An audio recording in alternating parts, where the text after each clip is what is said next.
Before we start, everything you're about to see is presented purely for entertainment purposes. The clip series and discussions featured in this video are speculative, interpretive, or opinion-based and should not be taken as factual claims or verified information. This channel does not promote misinformation, hate, violence, or harm of any kind. All content is intended to encourage critical thinking, open discussion, and creative exploration of ideas. Nothing more. Viewer discretion is advised. Hey everyone, welcome to the show. Let's go check out that rabbit hole.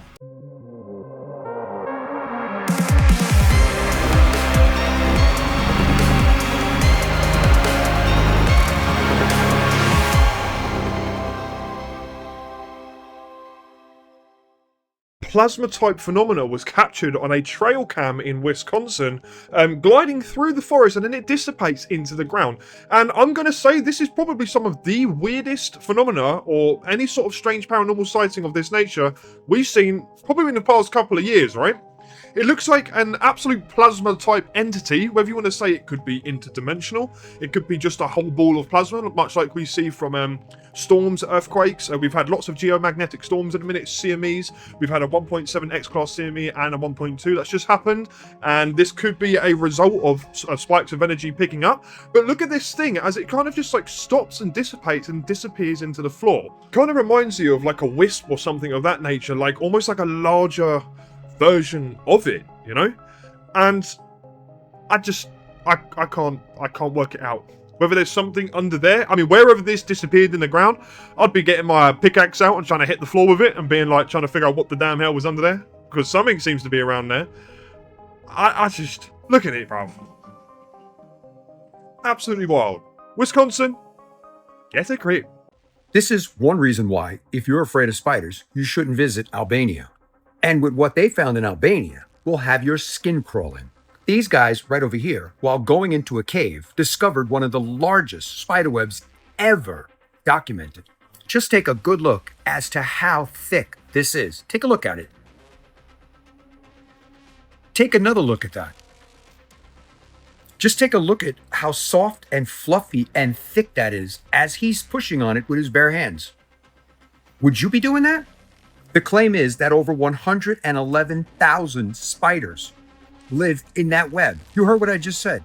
111,000 of these guys living in that web all at the same time. Take a look at them.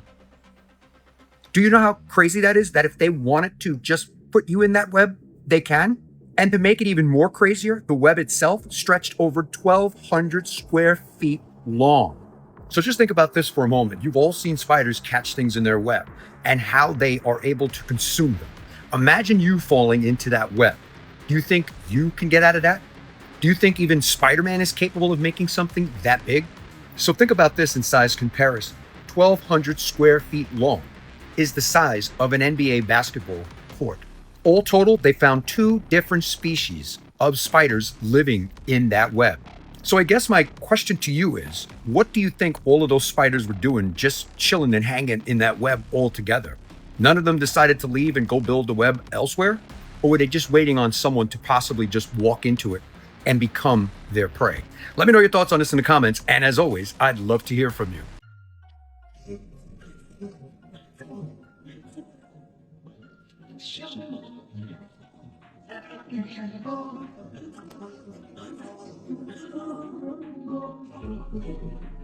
But it's too much for some people to even consider that this kind of technology is being used by the military for, well, let's just say secret purposes. I mean, really think about it, okay? A device that can literally remove the water from the ocean floor, allowing someone to walk directly on the seabed. Why would they need something like that if not to build down there? You're telling me they just developed this thing for research, for exploration? Come on. There's no way that level of tech exists without a much bigger plan behind it. This truck driver was driving alone, but his dashcam footage caught a ghostly passenger right beside him. Check it out.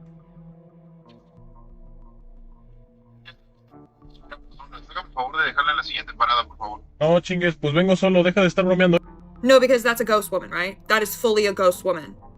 Her eyes and then the glitch around her mouth is absolutely horrifying. But it's actually not uncommon for truck drivers to witness such a thing. A common story from a lot of truck drivers is picking up a woman, offering to drive her home, and then halfway through, she just disappears and is no longer like in the back of their car or beside, you know? This ghostly woman could be someone that sadly passed away along the highway or the road that he was driving on. What's crazy is that he can't see her. You know, beside him is an empty seat. But later, reviewing the footage, and his colleagues were like, who were you driving last night? The following footage is from a woman named Rosanna, who I've featured before multiple times on my channel. She's dealing with an ongoing extreme poltergeist demonic entity. But this video is chilling because it has nothing to do with inside her condo, but this has to deal with her elderly neighbor on the first floor directly below her, who has now begun to torment her. She jiggles her door for hours, and then she caught sight of her. But the question we need to be asking is the activity, the poltergeist activity, not confined only to her condo, but maybe the entire building? Take a look at this video, comment below, tell me what you think. Arrêtez! Arrêtez! Vous voulez quoi? Arrêtez! Parlez, merde!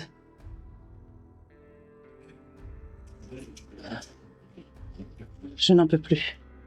Je n'en peux plus. Bon allez, j'appelle les flics. 4h du matin. T'arrives, hein. Elle est dans le noir. Elle est dans le noir. Putain. Je vais péter un câble.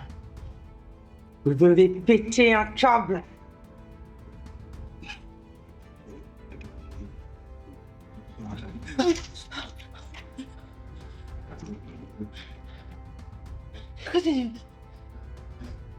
C'est pas si. Non, non, non, non, non, non, non.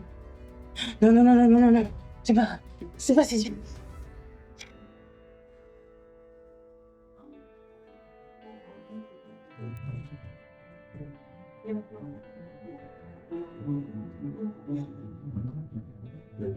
They recreated the Nutty Putty Cave incident in VR. For those unfamiliar with the Nutty Putty Cave incident, the very short version of it is a guy got stuck in a cave like this for about 27 hours before he passed away. If you want a full video on his story, let me know. Well, after he passed, the cave was permanently closed to the public, but now you can go and visit the cave for yourself in VR. The Nutty Putty Cave has been fully remade in VR. Now, even though it's virtual, it still feels extremely claustrophobic, and I think it perfectly gets across just how panicked that guy must have felt during the 27 hours that he was trapped in that cave. I saw this post on Facebook. There was a woman saying, am I the only one that can hear electricity when it's plugged in? And I automatically said, yeah, some people do. No, apparently not. Because then this guy hops on, talks about this article in some journal, how you're not hearing electricity. You're hearing the hum. Well, what is the hum, you ask? Oh, they speculate that it might be military radio frequencies that you're picking up on, maybe because of your feelings, or it's the frequency of the ocean waves, or no, you're just hearing the wires outside. No. It's not like that. Also, it's not a hum. It's not a hum, and it's not tinnitus. Does anybody remember that commercial? Call 1-800-TINNITUS right now. Lipoflavanoid! Where did that come from? Oh my God, why do I know that? Anyway, it's different, and I understand. I'm different. I'm a weirdo. But I hear like a dog. I hear a lot of the things that my dog hears. The same thing. I don't hear everything my dog hears, Lord. I can hear every single device in this room. I can literally hear every individual device and distinctly identify it individually. Everyone. Every single device, no matter what it is, I can say that's the light. That's my cell phone charger. That's the toaster. That's the refrigerator. That's my blow dryer. I forgot to unplug it earlier. It's not a single hum. I just thought it was like something that some people have. And I feel like I'm being gaslit. I feel like we're all being gaslit. And they're telling us that there's no such thing, that that's not a thing. Nope, can't happen. You're just hearing the hum. Now I'm starting to think that I think I'm defective. Am I a defective model? Am I literally alone? Because I thought that was the most normal question. Like, oh yeah, of course. Of course people hear electricity. It's very many hums. It's many, many hums. And they're not hums either. I can hear them all right now. Like, I don't know how other people can't hear it. There's got to be more of me. There has to be more of me. There has to be. I cannot be. Maybe I am an alien. From your lips to God's ear. What an ego trip this woman is having. She sits there saying, there has to be more of me, when she literally just got done reading a question from a person who was experiencing the same thing. I think that makes sense. As for what she is referring to though, the hum, is a bit of a misnomer, because what people describe isn't always a hum. Sometimes it's more of a pulse, a vibration, or a droning pressure in the ears. What she's referring to here is that some people claim to hear a faint buzzing or whining from electrical devices, but it's actually pretty rare. Only a small percentage of people are sensitive enough to pick up those high frequencies, usually from things like transformers or fluorescent lights, while most can't actually hear them at all. It is actually estimated that only about 2 to 10% of people can even hear these high frequency electrical sounds in their environment, so it's pretty uncommon but not extremely rare. Okay, guys, I've got some bad news. I'm going to be going off grid for a couple of days, and I don't even know if I'm going to have reception. So, if you don't hear from me, here's what's been going on in the past couple of days. The government shutdown, actually the longest one in US history now, may soon finally be over, because senators yesterday, they voted in favor of a bill which is reauthorizing funding. So now it needs to just essentially pass the House, then be signed by the president, and it's over, like it never even happened. It's been an extremely deadly day in Ecuador. What a vibe shift. 31 inmates have been prison riot. What's even crazier, 27 of those were reportedly hanged and died from asphyxiation. No one knows why yet. Well, at least we don't have the details. Donald Trump became the first president, sitting president, to attend a regular NFL game since freaking 1978. And, there were some cheers, but there was a lot of boos. And people even flipping him off when he was being shown on the screen. The presenter, presenters are clip farming in the Big 25, because he tried to make not one, but 2 6-7 jokes to the president. At least the president has heard 6-7 now. What a world we live in. A scientific discovery has gone viral. Researchers found that a German family has been living in the same freaking place for 3,000 years. That is next level. I'm not even. Also, a group of American engineers, they're developing a micro drone designed to mosquitoes using ultrasonic sensors and spinning blades. How is this America doing it and not China? Wild. And then lastly, Sydney Sweeney, her new movie where she plays a real-life boxer, it has flopped like bad at the box office this weekend. It reportedly ranked amongst the top 10 worst opening weekends for a film released in more than 2,000 US theaters. Damn. All right, well, that's a quick little rapid fire. I hope I see you guys in the next couple of days, but if I don't, there you go. Wish me luck. Honestly, nothing that's happening in the world feels real to me anymore. I've kind of checked out mentally these past few weeks, and at this point I'm just watching it all unfold like some kind of chaotic movie we're all trapped in. I'm here purely for the entertainment value at this point, because trying to make sense of any of it feels pointless. The world's on fire, everything's upside down, and I'm just waiting to see what the next big move is in this weird Operation Destroy Everything the elites have built. But anyway, moving on now, let's check out some health and medical rabbit holes and conspiracies with some esoterica thrown in for good measure. We need spirituality more than ever right now, it seems. Everyone's been taught that the body is a machine. Parts wear out, you swap the part, end of story. But MIT's latest double slit experiment quietly dismantles that idea. They prove that reality itself doesn't run on hardware, it runs on relationship. So here's what the data really said. The MIT team, they removed nearly every mechanical element from the classic double slit experiment. No plates, no mirrors, no moving pieces, just single photons and single atoms, and still the pattern changed depending on how those atoms interacted with the light. It wasn't the equipment that made the difference. It was the information exchange between the photon and the atom. That's a big deal, because it means that the universe isn't a collection of parts. It's a web of relationship. Now zoom out. When you treat your body like a car, fix the joint, replace the part, you ignore the very thing that gives it life. Connection, nerves, fluids, fascia, consciousness. They're not separate components. They're one communicating field. In spinal tuning, we work with that field. When awareness enters a stressed area, the entire network responds. Not because of a lever pulled, but because information traveled through relationship. That's why one small adjustment, one tuning contact, can reorganize systems that seem completely unrelated. And here's the practical piece. If you keep trying to force your body into mechanical obedience, you'll stay locked in the particle mode, rigid, isolated, disconnected. But when you shift to relational awareness, listening, sensing, participating, the system self-corrects. You don't have to fix the body, you have to include it. And that's when healing stops being repair and starts being reorganization. So maybe the real hardware isn't flesh and bone, maybe it's the relationship itself. My name is Dr. Chad Rolfson. Please give me a like and a follow and share this with anybody who you may think might find it interesting. I bet you weren't expecting this from this series, were you? No. I want you to give your dog a big hug for me. Appreciate it. Have a great day. This person say, yo, man, you don't eat? I said, I do eat, man, but when I'm fasting, like when I'm truly aiming for something, I could spend days without feeding my mouth. But I'll eat the Ado. Man, that feels so good. But I always also tell people, if it cannot regrow, let it go, okay?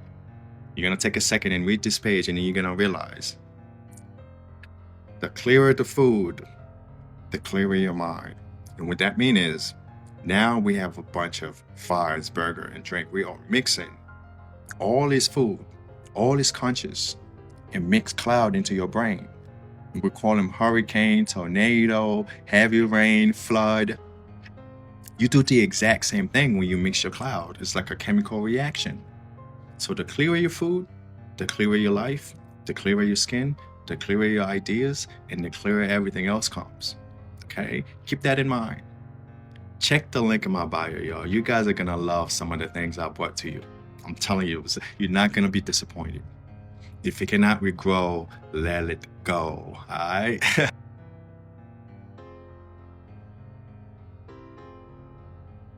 One of my biggest pet peeves is how Native American history has almost been completely whitewashed. Like, the amount of ancient wisdom and knowledge that we would benefit from that has been erased is so annoying.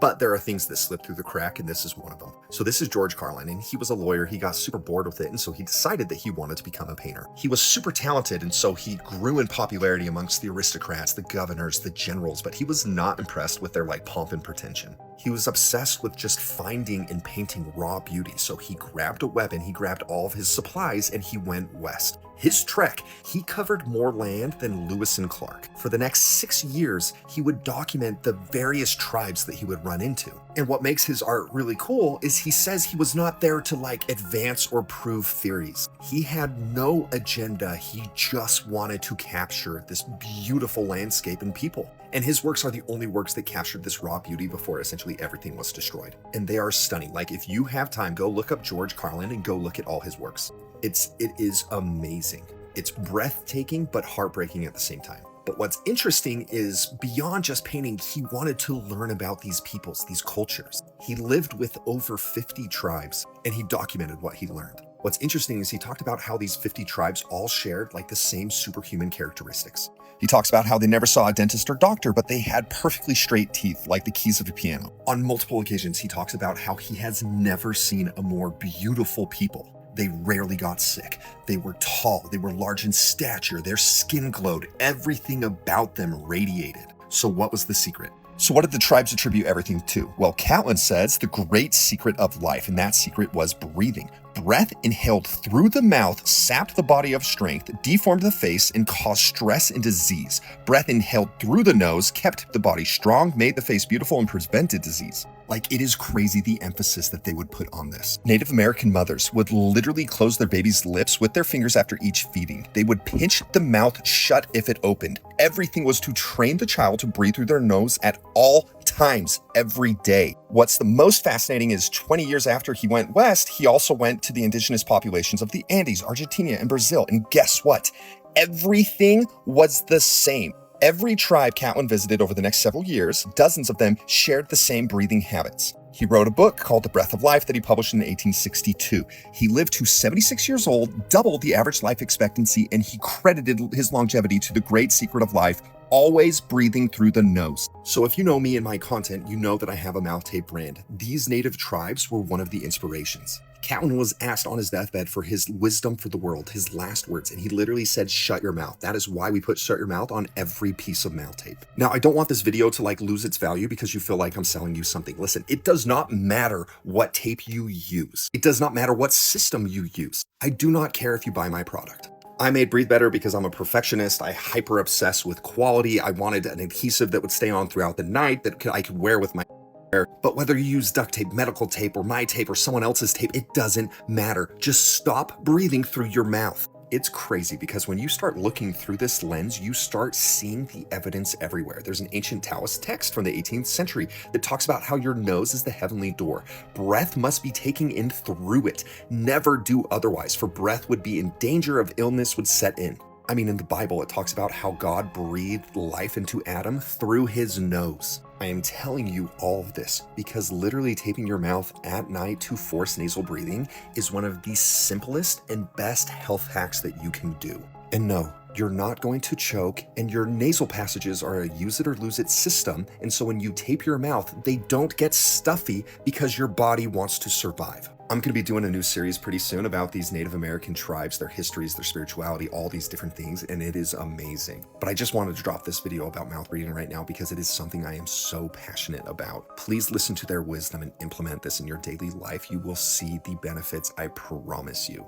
Love you, bye.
So we've actually reached some kind of point here with AI and robotic advancements where someone has to finally ask the question, what's the end game here? Because there are so many theories, so much controversy surrounding this kind of tech. These tech companies always say it's about progress, making life easier, improving the human experience, but is that really what this is all about? What do you think happens when all these robots are eventually released into the world? Personally, I'm on the fence, right? It feels less like progress and more like, I'm going to say surveillance, at least to me. But I'm curious what you think. What's the real goal behind all this? Just a little gentle nudge to remind you that if you have not yet subscribed yet, hit that sub button. I make 2 videos every single day and I don't want you missing out. And also, if you do enjoy this kind of content and you want to help me in just any way at all, it only takes a second, but hit that like button now. We're aiming for about 1.5k likes on this video. Cheers. Or the core template that the universe, the manifest universe, is built upon are sets of 15-dimensional systems. One set of 15-dimensional systems, one set of 15 dimensions is called a time matrix. Now, a time matrix is interesting because it doesn't just hang up there in the sky and we came from elsewhere and went into it to get into time. It's about expansion and contraction, the breathing rhythm of consciousness and of source. All of this is why I look at some of the teachings that have evolved or de-evolved down the road where God's out there someplace away from us. It is impossible because first you have source consciousness, God. It is intelligent, it thinks, it creates on purpose. It isn't it because it is beyond form manifestation, which means it's beyond genderization. Genderization is an aspect of polarization rather than unification. God is not genderized. God is not physicalized, other than it's my millions and billions and eons of expressions as us and plants and animals and trees and galaxies. They are the body of God. But the consciousness of God exists first and foremost. The consciousness of God and the identity of God chose to create a hologram arena where it could get to know itself and experience all sorts of things. God is getting to know itself repeatedly over and over and always will through the myriad of manifestations that it is able to create. First you have source. That would be out here, okay? Going off the edge of the paper, limitless, boundless, but it's an energy field, okay? Consciousness field. Within that consciousness field, there are first levels of creation that are not quite dimensionalized yet. Before it goes into a standing pattern of light waves that flash off and on, it is first a standing pattern of sound units, which are units of vibration that are actually pre-sound. It's called primal sound. There's an old saying that in the beginning was the word, was the sound, was the vibration. God first contracts part of its consciousness to form a standing sound vibration field. Within that primal sound vibration field, which are units of potential particle. They're particle of a form, but they're not the kind that flash on and off yet. They're in a perpetual off position or vibration position, so they don't oscillate and go into light yet. They are stationary sound, but they are also units of consciousness, of conscious awareness.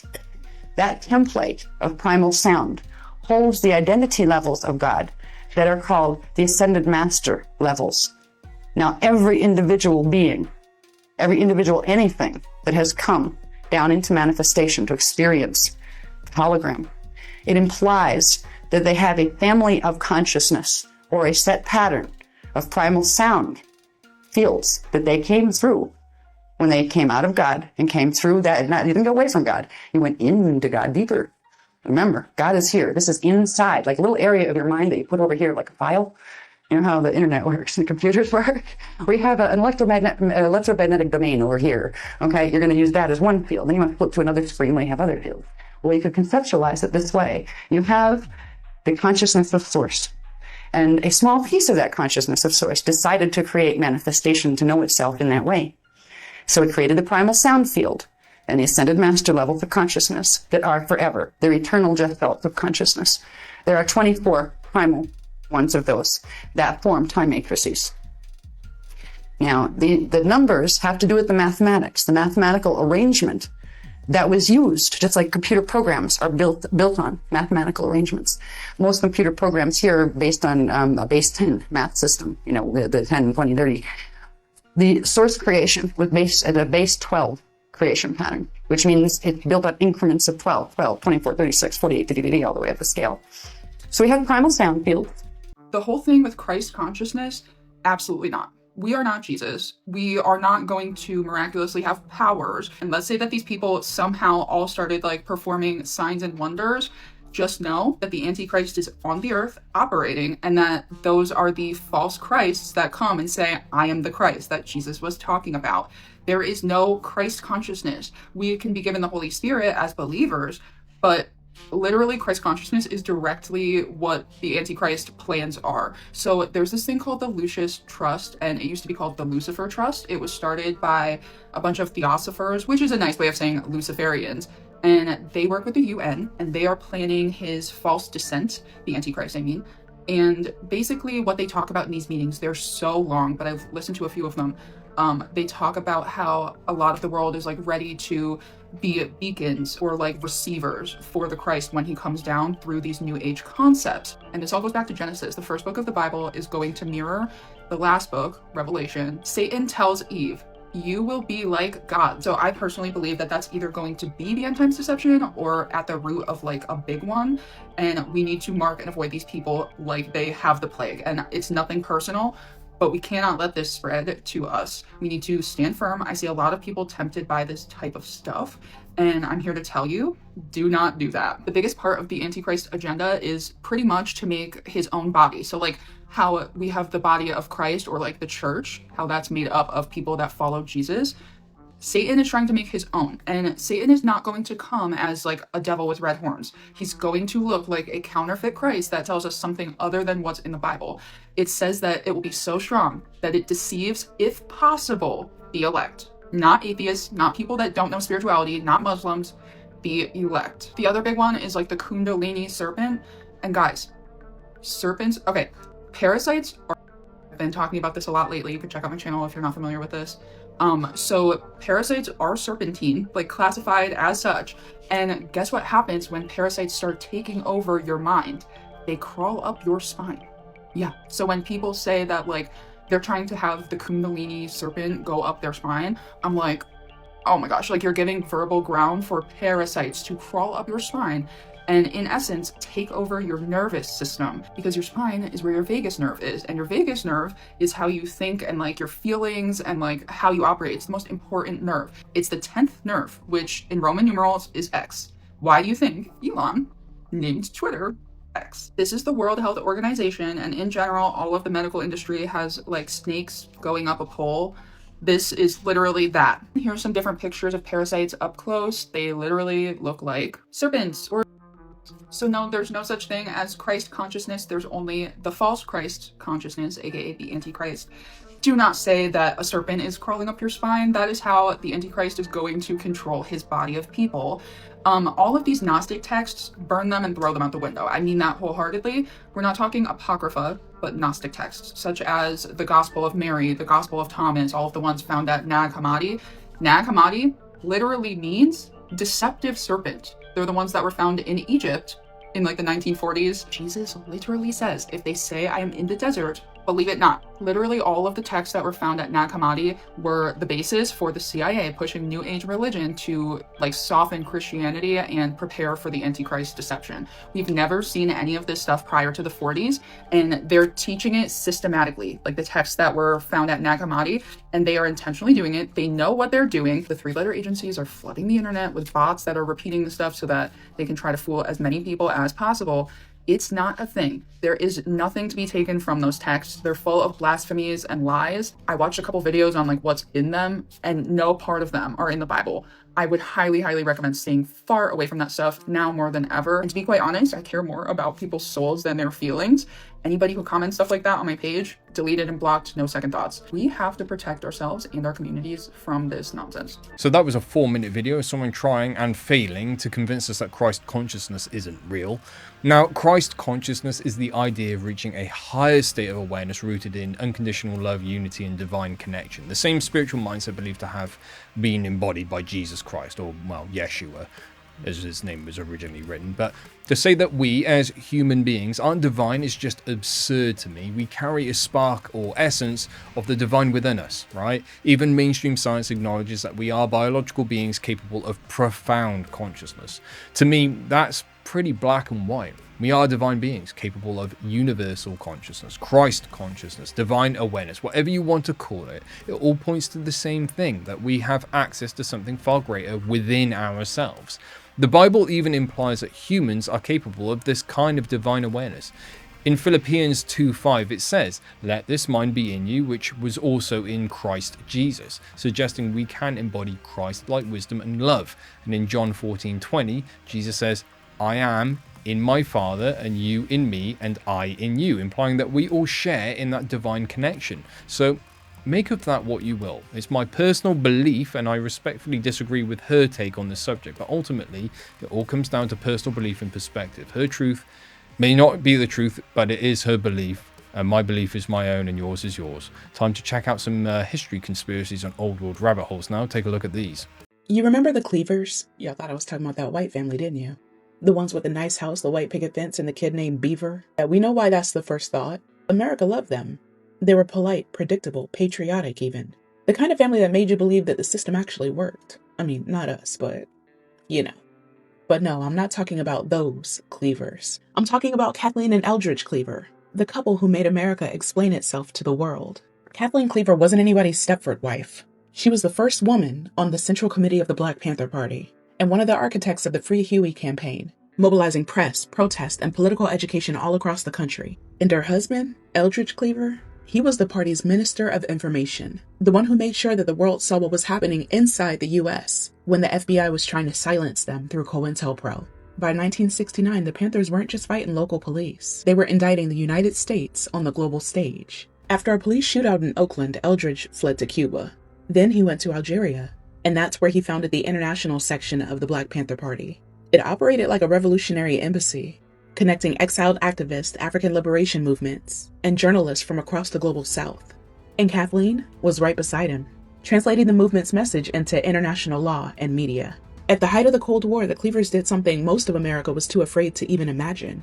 They accused the United States of human rights violations. They gathered documentation, police killings, legal surveillance of Black communities, and distributed it through UN contacts and foreign press, invoking Articles 55 and 56 of the UN Charter, which require member states to uphold racial equality and protect human rights. It was the same tactic that W.E.B. Du Bois and William Patterson had used decades earlier.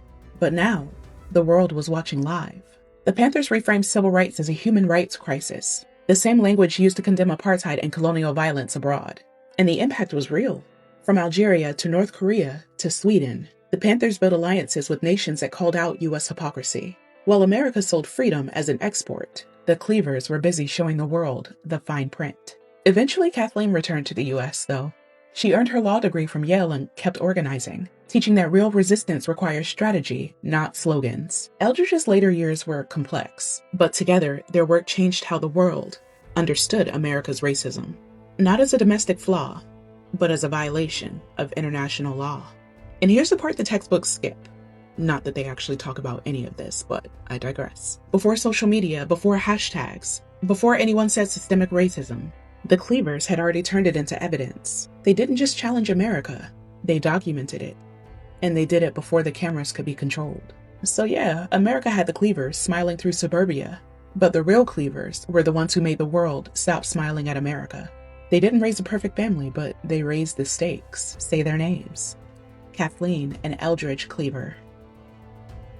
Morbid Facts, Part 800. On November 10, 1975, the SS Edmund Fitzgerald, one of the largest freighters to ever sail the Great Lakes, vanished without a single distress call. She was hauling 26,000 tons of iron ore across Lake Superior, a route sailors today still call the graveyard of the Great Lakes. As a brutal storm ripped across the lake, wind gusts reached hurricane force and waves rose over 30 feet. Nearby ships radioed that the Fitzgerald was taking whitewater over the deck, and her radar was down, vents smashed, and one of her lifeboats already torn apart by the waves. At 7:10 p.m., Captain Ernest McSorley made his final transmission. We are holding our own. Minutes later, the 729-foot ship dropped off radar completely. When search teams managed to locate the wreck 2 days later, the bow was found buried more than 20 feet into the lake bed, showing how quick the ship plummeted through the water. The crew quarters were crushed flat, showing how violently the ship hit the bottom. So fast, the men never even reached their emergency stations. Divers later found crew hard hats still sitting neatly in their storage racks. All 29 crew members were lost, as not a single body was ever recovered. While the exact cause of the sinking still remains a mystery, many experts believe the Fitzgerald was struck by a rare Three Sisters, a set of massive rogue waves that can swallow a vessel in seconds, snapping the large ship in two and sending all 29 men to their graves 530 feet below the surface. In 1995, divers retrieved the ship's bell, the only piece ever brought to the surface, and replaced it with a memorial bell engraved with all 29 names. Every November 10th, it's rung 29 times, one toll for each life lost. In the 1930s, notorious dictator Joseph Stalin began deporting people that he viewed as threats to the regime. Now, at first, that was just political opponents, and he rounded up thousands of those, but over time, Stalin just started rounding up anybody he didn't like. And so as more and more people were deported, Stalin needed a place to put them. The option he settled on was sending these people to Siberia, because it was thousands of miles away from civilization, and the way he saw it is they wouldn't be a threat to the regime anymore because they'd be too busy just trying to survive. Eventually, millions of people were deported to Siberia to fend for themselves, and many people died in the process. But the worst fate of anybody deported to Siberia has to be the roughly 7,000 people that were sent to Nazino Island off the western side of Siberia. In May of 1933, the first 5,000 deportees that would be sent to Nazino Island arrived on its shores. Their Soviet guards had promised them a ration of flour, but for the first 4 days, they refused to give it to them, and another 295 people died. And to make matters worse, after a couple of days, another almost 2,000 people were shipped out to this island. And so by the time the guards actually took their boats into shore to give the flour to these people,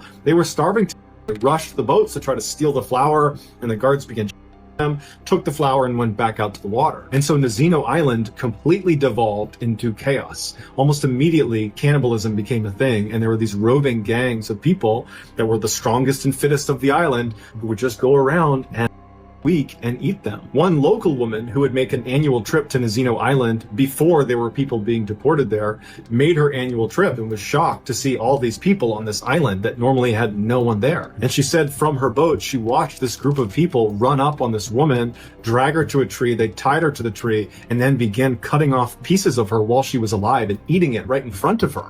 And then after the group had left, the woman who was tied to the tree was still alive, and what looked like her husband comes over, tries to untie her, he tries to save her, but there's nothing he can do, and she dies in his arms. Another local who managed to save a woman from Nazino Island, she got her into her house and she sat her down, and she noticed that the backs of her legs were all bandaged up, and she asked her what was going on with the backs of her legs, and she undid her dressing, and her calf muscles on her legs were gone. Someone had cut them off and eaten them. Of the nearly 7,000 people that were sent to Nazino Island, only 2,000 remained at the end of the first month they were there. And in fact, when word got out to Stalin that this island had become Cannibal Island, he actually shut it down and moved the remaining 2,000 deportees to another labor camp where unfortunately many of them died as well. So let me see if I got this straight. You're trying to tell me that in the 12th century, they was building skyscrapers? Oh, you son of a ballbag. So right now in Italy, there's only 2 towers left. And if these towers wasn't here, I wouldn't believe. When you look at old maps of Bologna, it looks like a whole city of skyscrapers. If you look closely, it looks like it's got a dome. Just look at the top and look at the edge. It looks like the whole city was under a dome. So much of our history has been erased and whitewashed. But a day is coming when everyone will know the truth. The other reason that they got rid of the bells that most people don't know is because the bells have languages written on them. If you look at the old bells of the 1940s all the way back to the 1700s, there's actually scripture that is written on the bells, and there's old languages in which we don't use anymore. And if you think about it, old languages would tell you something different. There's also lots of angels on the bells. There also used to be lots of angels on top of the buildings. So you kind of seeing how like certain things have been kind of like wiped away, and because of that, it's changed the way that people think. When you don't see angels anymore, and you don't see this ancient scripture, and you don't see these ancient languages, you believe the narrative. So that is why a lot of those bells have disappeared. And with bells, you can get rid of storms, you know, when you ring the bell. You can also ring the bell if there's a weirdo in your town, so you guys can all find that person and get rid of that person and kick them out. And then on top of it, it would heal the people and also heal the plants and heal all the birds and everything else. This is why you hear like birds chirping. They love wind chimes. They love sound effects like that. That's the connection to the bells. So. Oh, we got your ass. We got your ass now. So as you know, there was a painting in 1562 that showed humans riding what we would call a dinosaur. And many people said it could not be. Some said dinosaurs don't even exist. Others said dinosaurs and humans didn't live at the same time. Alright, okay. Let me ask you a question. Can somebody tell me why has China got the same creature on a wall? Oh, you son of a... Before you say that's a dragon, you can clearly see that the Chinese know the difference between dragons. That's a dragon. And that thing at the top is a long-necked dinosaur. So the Flintstones was telling the truth. It's real. Humans, dinosaurs, and dragons at one time all lived together. We have archaeology and mythology news, which is perfect for Ruin My Monday, where I talk about ruins, artifacts, and more to make your Monday suck less. Archaeologists currently excavating the ancient site of Satala in modern-day Turkey have uncovered this rare 20-centimeter bronze bust of the Egyptian goddess Isis. Now, the current excavations going on at this site are looking at the necropolis, which is where she was found. Now, this is really cool for a number of reasons. One, who doesn't love the Egyptian goddess Isis, who in mythology is even more powerful than Ra himself? But she also had a pretty popular ancient mystery. And this is where the second cool part comes in, because in this area of the world during the Roman Empire, which is when this dates to, the Roman legions that were stationed over here, well, they preferred to be part of the Mithraic Mithras. But the Isis bust being discovered here highlights the religious diversity that we are seeing on the periphery of the empire. And the bust has a 3-legged base. She wears a 3-leaf calyx design, which represents life, rebirth, major components, and mystery. And 2 ears of corn are actually on her head, signifying her ties to abundance and fertility. And we actually see a tasseled shawl that is knotted, which really highlights the Greco-Roman influence on this artwork. Because yes, during New Kingdom Egypt, Isis looked like this. But when we get to the 1st century BCE, she begins to look like this with more Greco-Roman influence. So cool. What do you guys think? Did you know for hundreds of years, Europe's elite literally ate mummies? Not metaphorically, they ground up real Egyptian mummies, flesh, bone, resin, the lot, and sold it in apothecaries as medicine. It was called mumia. Originally that meant bitumen, a kind of healing tar from the sea. But the translation got twisted. So when Europeans wanted mumia, traders shipped them whole mummified bodies from Egypt. Doctors scraped off the blackened flesh, turned it into powder, mixed it with wine, honey, or treacle, and told patients to drink it. They believed it would stop bleeding, heal fractures, cure headaches, and even fight the plague, because the body it came from had conquered decay itself. And this wasn't fringe witchcraft. Royalty, nobles, even surgeons prescribed it. Artists bought the same stuff as paint, mummy brown. One London supplier didn't stop selling it until 1964, because they'd finally run out of mummies. If people could be convinced that cannibalism was a medicine, it makes you wonder, what are we being convinced is medicine today? What synthetic vitamin or compound in our food right now will future generations call the new mumia? So yeah, that happened, but I'm not really concerned about what happened. I'm more interested in the why. Like, where did this idea even come from, you know? Apparently they believed it was healing because they thought the preserved body contained some kind of powerful life essence. Since mummies were so well preserved, Europeans actually assumed that consuming them could somehow transfer that strength or vitality to the living, basically a strange mix of superstition and early medical theory. In ancient and medieval times, this was called sympathetic magic, the belief that by consuming part of something you could absorb its qualities. Eating a lion could make you brave, eating a snake could make you more cunning or help you heal apparently. Eating certain herbs or animals was thought to transfer strength, intelligence and even wisdom. The whole history is fascinating and of course it only gets darker the further down that rabbit hole you go.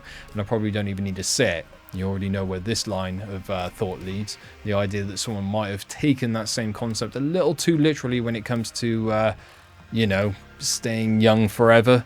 Did you know an entire US city was secretly sprayed with bacteria? Just for the funsies of it? Yeah. In the 1950s, the US military launched something called Operation Sea Spray. They released a cloud of bacteria over the city of San Francisco without telling a single resident. Why? Well, good question. To measure how fast a biological agent could spread through a major city. This is something we needed to know. They used a bacteria called Serratia marcescens because it turned areas bright red, making it easier to track. And the military, well, they labeled it as harmless. Except it wasn't. Shortly after the spraying, local hospitals reported strange infections. One man died. Others had complications that lasted for years. It wasn't just one neighborhood, it spread across the whole city of San Francisco. Now, when journalists, as they do, tried to ask questions, well, the government denied it. As they also do, for decades. No surprise there. It wasn't until documents were declassified in the 1970s that the truth came out. This wasn't an accident. It was a planned urban experiment. And here's the part that still bothers researchers today. If this harmless bacteria caused this much damage, imagine what a harmful one would have done. To this day, some experts believe the public health impact was never fully realized. And the people of San Francisco, well, they were test subjects without consent. So there's that. I'll see you on the next one. Okay, bye! The fact that it learned when we were young, probably just another way for them to make sure we don't ask questions, right? Curiosity. Do you know that wasn't the original phrase? I mean, this shouldn't surprise us, right? The original phrase was actually created in the 1500s, and it was called care cat. Care meaning worry. Well, imagine how different that would be if we grew up and care cat meant whatever you're worrying about, meaning don't worry. Don't worry, be happy kind of thing. Nah, now let's change it to curiosity. See, even in the 1500s, Shakespeare used the original care cat, meaning like worry and stress. That was way, way back in the 1500s. And of course, in the 1900s, boy, they changed a lot, didn't they? So many new things happened in the 1900s. Yeah, so they changed that to curiosity. Maybe because cats are curious. But what they might not have told you is there a second part of that phrase. And the second part of the phrase is curiosity. But satisfaction brought him back. Your curiosity might get you into trouble, right? But if it leads to the truth, well, maybe you rise from it. Kind of reminds me of what Candace Owens is doing right now. In the Candace, as now they're trying to say, she's a No, I just think enough of us are fed up with being lied to. We've been through psyop after psyop, and now that the truth is being revealed, they're freaking out. But the old tactics don't work. See, because we kind of understand that being curious and asking questions is a good thing. And if you're not afraid, don't worry about it. All I know is I'm getting satisfaction from Candace. Grand Rising family. So I have a friend that works for DHS, and she told me that one of the reasons that everything's shut down right now, just one of the reasons, is because they're all getting replaced with AI. They're going to have very few social workers. Okay, so you know that the foster care system is already overrun. It's going to be packed. She said that they are required to take a photocopy of your ID whenever you apply. And now they're mailing them around to different communities and asking people to call in and report how many people live at so-and-so's address. Like to all the neighbors, they're sending photocopies of IDs out. And before you say, no, they wouldn't do that, yes, they absolutely did. I know somebody, that's why I even contacted this girl. So while they're shut down, when they come back, there won't be as many workers anymore because they're going to be replaced with automated systems and AI. This is a crazy time we're living in. I like it, though, because if they can get rid of all the fraud, maybe they can help the real people. You remember the PPP loans? One of the biggest mental health counseling facilities in Jonesboro, Arkansas, made the fraud list on the PPP loan. See, now this makes sense why we've been seeing so many new jails be built and they're empty. Section 8 fraud, oh my God. She was talking about the DHS lady that's friends with me, was telling me that they absolutely are mailing out letters with copies of that photocopy of the ID of the person that applied for, like food stamps, Medicaid, you know, just anything. If there's a lie on there, run for the hills. Or if you omitted anything, like someone that lives within your household, or you failed to report a change or whatever, yeah. Borrowing social security numbers to claim a child tax credit when they weren't supposed to get one, that too. Where are they going to put all these people? I mean, are they going to arrest all of them? Child care vouchers, I forgot. She brought that up too. She was like, you know how people aren't getting their vouchers for their child care? And I was like, oh no. She was like, it's very easy to defraud. She was like, we know of 5 women right now that are stay-at-home moms that are, the daycare is the one defrauding them though, not the mom. They used to work and they were getting a child care voucher. Well, when they started staying at home with their kids or homeschooling their kids, the daycare started applying in their name. But it's even bigger. And she was like, you know a daycare lady personally that is doing this. And I was like, don't tell me no more. She said what they're doing is they're switching the dates on these check stubs. So it's fraud 3 different ways. She was like, and if you want to be technical, really 4, because of food allowances for kids that no longer even go to daycare. So if you receive a letter in the mail and it's got a picture of somebody's photo ID and it has instructions on it, that means someone that lives close to you, they're finna get them. Yeah. Oh my God, y'all. Oh my God. Like, I don't know what I'll do if I get a letter in the mail. I'm just gonna pretend like I didn't get it. Fuck. It's too much. It's too much.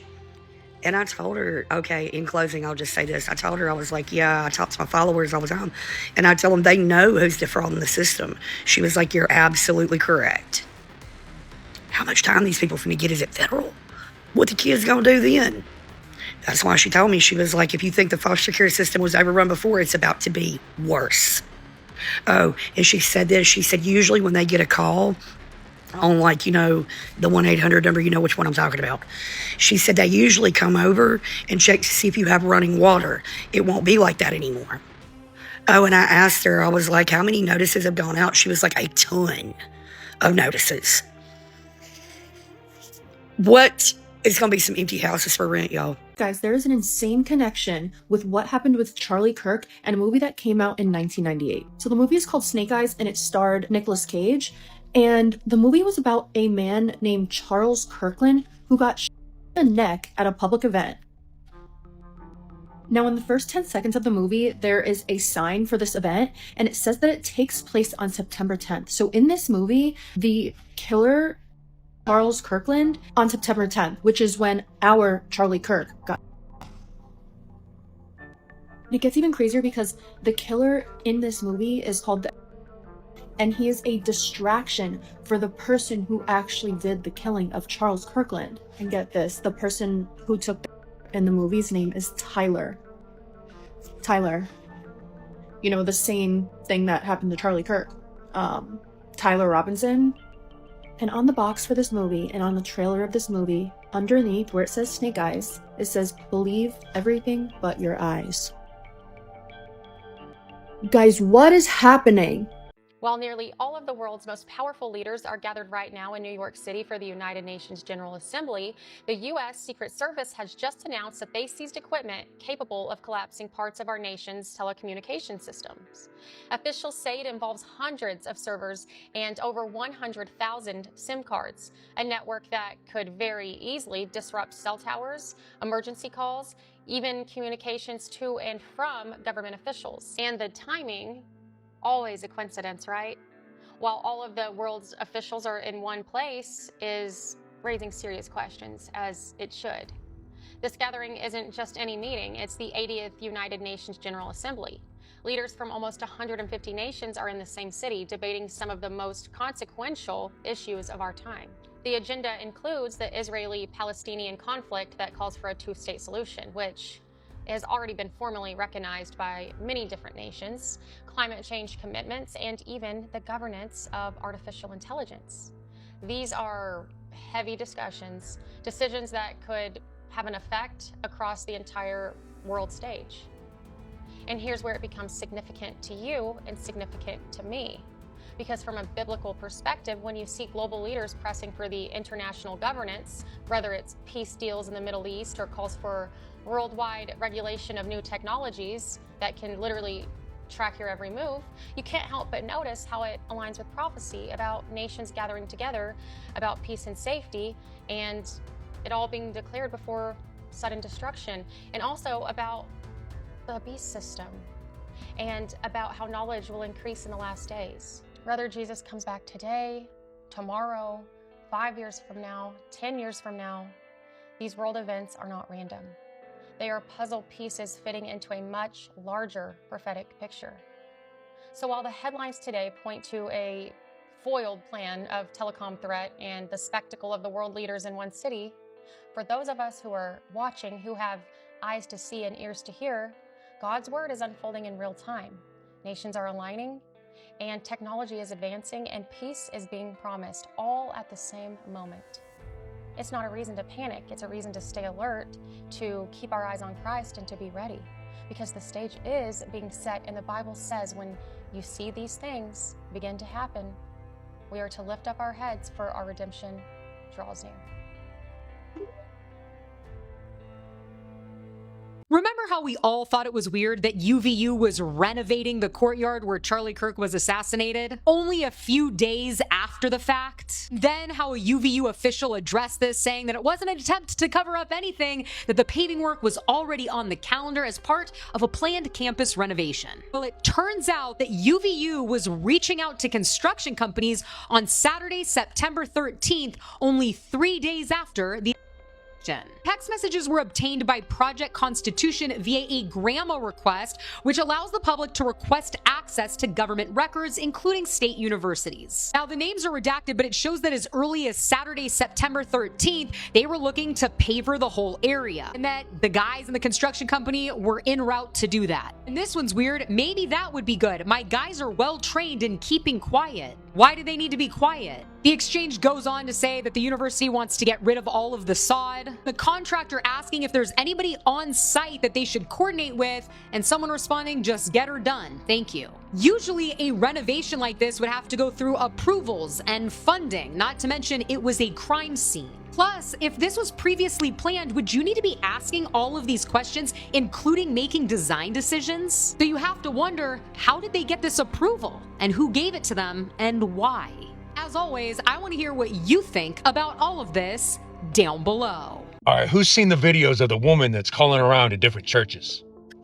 I am calling your church to test to see if they are willing to help feed a hungry baby. So far, I've already called 2 churches. Neither one of them were willing to help feed. If you haven't, it's something you should go check out. It's definitely eye-opening. But it's got me inspired to do my own social experiment. Just a little more aggressive. And I would need some help. Matter of fact, if you're a certified troll, have multiple accounts, or don't care about losing your own, this is your time to shine. I need you. But this would involve everybody. Like if you're sick of this whole shutdown and government as a whole, no matter what side it is, this would be for you. But the idea is take a 24-hour period and go to every politician, every celebrity, every person of interest, anybody with any kind of influence, go to their social medias or any form of communication they have and flood it with comments, memes, pictures, anything that you can think of, and all of them referencing this guy here, Jeffrey Epstein. A coordinated and gloves-off approach to a relentless onslaught of a call to action to the one thing that none of them want to talk about. And not only is this a non-biased thing, because they're pretty much all involved, but it's also no harm, no foul, so you can't get in trouble. Now, don't get me wrong, nothing crazy is going to come out of this. It's quite literally throwing a rock in the middle of the pond and seeing how far the ripples go. But you know what? Why not? Let's try to make some noise. I don't know. It's just an idea. I'm just personally sick of not really doing anything. But let me know if you're interested and we'll set a date to do it. Y'all stay safe. Yeah, that's not going to work the way he thinks it will, sadly. This is crazy. It is snowing right now in Kentucky. It is currently November 10th, 8:47 a.m. Look at that, 26 degrees. It was 22 degrees out when we got up this morning. And it's just bizarre because the fall foliage is still here. There's my beehives down there. Isn't this bizarre? Like, what the heck? We don't normally get snow in Kentucky until December, if that.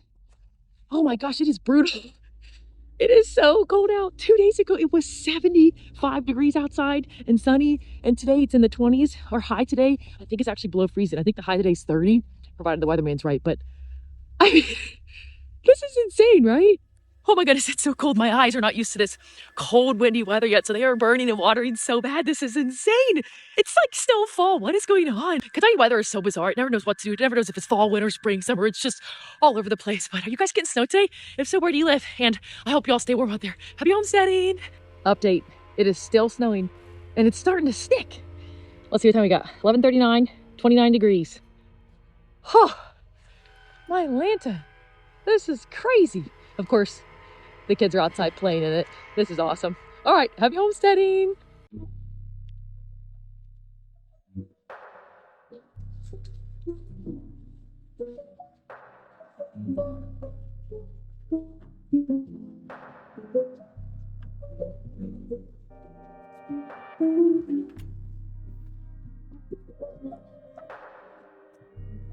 So I would actually see something like this as a bad omen or a precursor to a much bigger problem come, well, wintertime. I think this year will be a record-breaking history maker, just like a lot of the intense weather that we've been seeing this year, you know, with all the record-breaking left, right, and center. Thank you to all my YouTube channel members and my Patreon supporters. Without your support, I would not be able to make the channel what it is now. And really, from the bottom of my heart, thank you. If you're interested in joining those superheroes, you can find out more by heading down to the video description below and hitting the link. And if that isn't for you, and you wish to show some kind of support, hit that like button. It's a very small gesture, but it has a big impact. Thank you. You heard of The Sopranos? Yeah. One of the craziest theories ever about The Sopranos was the very end of the show. Because what happened, Tony Soprano walks into a diner, opens a door, walks in, and he just stares. And he looks straight. The next scene you see is him sitting in the diner, just ordering food and his family coming through. And eventually, while he's eating with his family, the screen just goes black. And it goes black for like 10 seconds. And then the show ends. Everybody's so confused, like, what happened there? You know why they call his family after? No, what it was trying to show is that he just died. Like, he got from who? And then the 10 seconds was just like the black saying he died. Now, the theory is, though, that when it goes black, and when in the beginning he opens the door and just stares, what he's staring at, he's looking at himself getting in front of his family. So it's a constant loop that he's actually in hell. What the? That's his hell. Yeah. I mean, yeah, our line of work, it's always out there. You probably don't even hear it when it happens, right? That's your friend in there, on the wall. Listen to us. No risk, no reward. If I were somebody else, I might have oohed and ahed because I think that's a UFO. Because it looks just like one. It is round, it's orange, it glows, and it glides without making a sound that I can hear away off until it disappears off behind the mountains.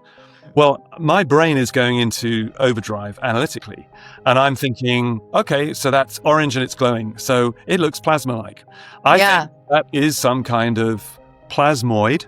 It comes from a military base, so the chances are that this is something that's being worked on by the military. Well, turns out the military does and has been working on a lot of plasma-related stuff. Mm-hmm. Plasma is very good for making objects stealthy. If you sheathe a plane in plasma, you can make it stealthy. Yes. At the same time, if you tune plasma differently, you can make it look like a plane. So you might want to decoy your radars away from a real plane onto a plasma simply by tuning it differently. That's very useful. And then, as we've discussed already, plasmas are central to directed energy weapons. So a laser generates a plasma. That's militarily sensitive. What you're talking about right now in your own experience is perfect because it kind of supplemented what I said. And then when we get into the heart and heart energy, what is our heart but a humongous electromagnetic field? So if plasma is able to be changed with these directed energies, one would at least be to think, and this is my job in life to, prove this or give people this experience, is if our fabric of reality is made of a finer plasma and we can learn how to use the subtle energies of our consciousness, we might be able to mold reality like we mold plasma with electromagnetism. Yeah, and actually that brings me back to the point you made previously, which was about, when does that sort of more prosaic man-made plasma lead into the kind of magical kind. And there is clearly a spectrum of plasma-related essence. Yes. And the ones I've been talking about at the military end are of the lower end. But as we go up the scale to the higher heart-centered type plasmas, those more spiritual plasmas, those clearly play a role in what we see on our screen as rogue icons as well. Aw, Tom Brady cloned his dog. But not only that, now he says he cloned himself 23 years ago. And I don't know what's worse, the fact that you might actually believe that or that he is lying to you. I think they misspelled that. I think they missed a W. But what if cloning isn't even real at all? What if they're lying to you about cloning to hide something? Now I want you to clear your mind of any preconceived notions or what you think about the world and look at something.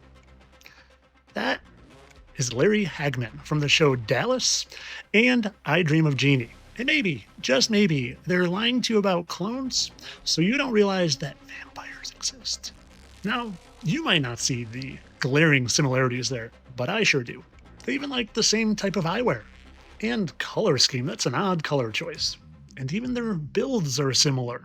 But it's not like if we pushed their heads together that everything would line up symmetrically or anything like that. I mean, their hairline doesn't even match, and their eyes don't even match, and their nose isn't exact. And even their little butt chins, they don't match. So it couldn't possibly be him. Definitely not. They definitely just wouldn't be a little chubbier here and have a little less butt chin, and even their scarring doesn't match. Look, his is a little longer. It couldn't be him, right? This dot here, it's a little more pronounced than that one there, and this one's here a little bit more pronounced than that one there, so it couldn't be. They couldn't be the same person. Definitely not, right? Even though they're in the exact same spot on the cheek, it couldn't possibly be the same person. And them both having wives that fit pretty symmetrically too, that wouldn't prove anything. Her eye, it's a little bit bigger. They can't do cosmetic surgery to make eyes a little bit more narrow. And her nose, she's turned this way a little bit more, so even though they look identical, could be her. And those smiles are slightly off. And they never do predictive programming at all, or tell us the truth right in plain sight. This is from Sports Illustrated. Dante Stallworth thinks the only explanation for Tom Brady still being at the top of his game at 44 years old is because he's a vampire. Tom is motivated by blood because he's a vampire. He needs that blood to remain looking young like a 25-year-old child. What a random article, and you would think there's just one, but no, Tom Brady has the internet sounding off comparing him to a vampire after his first announcing gig. And yet another Men's Health. Old video of Tom surfaces proving he doesn't age. He might just be a vampire. And if you want the not watered down version of this, because I don't want it to get censored, you should go to the subscription area. I just dropped this video and it's 10 minutes long, and it proves that we've all been clowned. You ever notice how the first thing they told us they cloned is a sheep? I wonder if that's because the sheeple will believe anything. Entertainment only, though, people. I don't really think that they created clones out of thin air so that we would think clones instead of undying fallen angel vampires when we see people that recognize each other from our history. No, definitely not. Entertainment only. There is nobody off limits when it comes to these fittest flat earther theories. There are no limits to this man's pareidolia. It's an op. Let me repeat that. It's an op, an operation.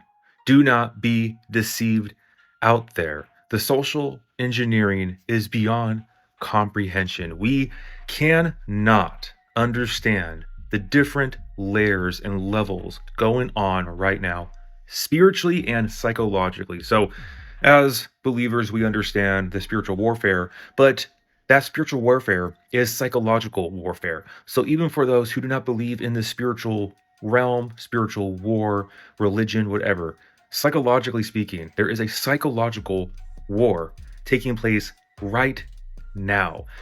Never before in history could they wage such intense psychological warfare like they can right now through technology, through this medium. Everybody has a phone, social media, and the social engineering through algorithms is terrifying, truly terrifying. I'm really feeling that effect right now, taking this week off of Twitter, of X. Deactivated my account for the time being. It was becoming too much, just becoming an idol, taking too much time, and not being on it has really felt great. It really has felt amazing. Now, no doubt there has been some fear of missing out, of like, oh, is something going on? Is something happening? Is something like, what's the news? What's taking place out there? Like, I do have that feeling for sure, but I'm fine. I'm good. Like, everything's fine. Like, I don't see the division, the strife, the anger, the bitterness, the downright just sin that app has. And it's been freeing, truly.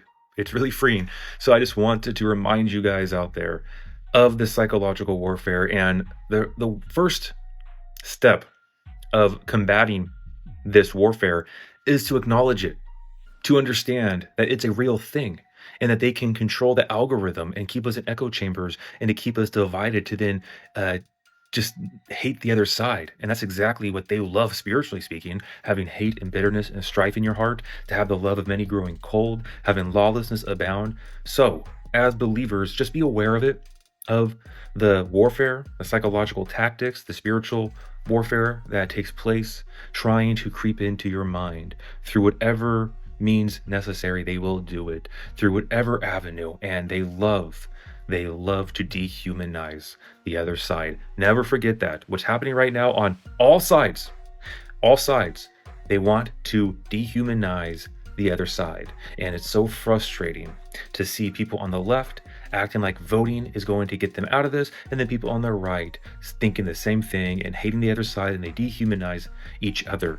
And it's exactly what the enemy wants. So what do we do as believers in Christ, those who believe in Jesus, his life, burial, and resurrection, that we have been redeemed from the penalty of sin through his blood on the cross? He gave us his righteousness by faith, by trust, belief, saved by grace through faith, nothing of ourselves. What do?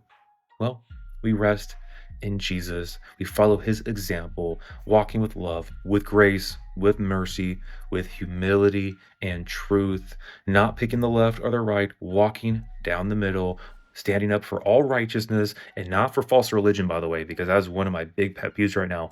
False religion and the atrocities done in the name of Jesus, in the name of religion. It's disgusting, and I just want to warn everybody out there to not be enticed by that spirit of religion. It's a strong spirit. It wants to pull you in and think that you're doing something right and righteous, but it is a false spirit that disguises himself as an angel of light. Be on guard. You walk in all truth, grace, and humility, and just be on guard of these ops. I mean, they're everywhere, literally everywhere. And you just throw a dart on a newspaper, operation at some level, some degree. At the very root, it will be a spiritual operation ultimately, and there's purpose for everything. It might not seem like it, like controlled chaos. It is part of the schemes of the enemy. So just be on guard. Again, the first step is acknowledging it, and then take it all to the Lord in prayer, meditation, seeking him above all. Seek first the kingdom of God. God bless, guys. I love you all so much. And remember, the just shall live by faith. Stop.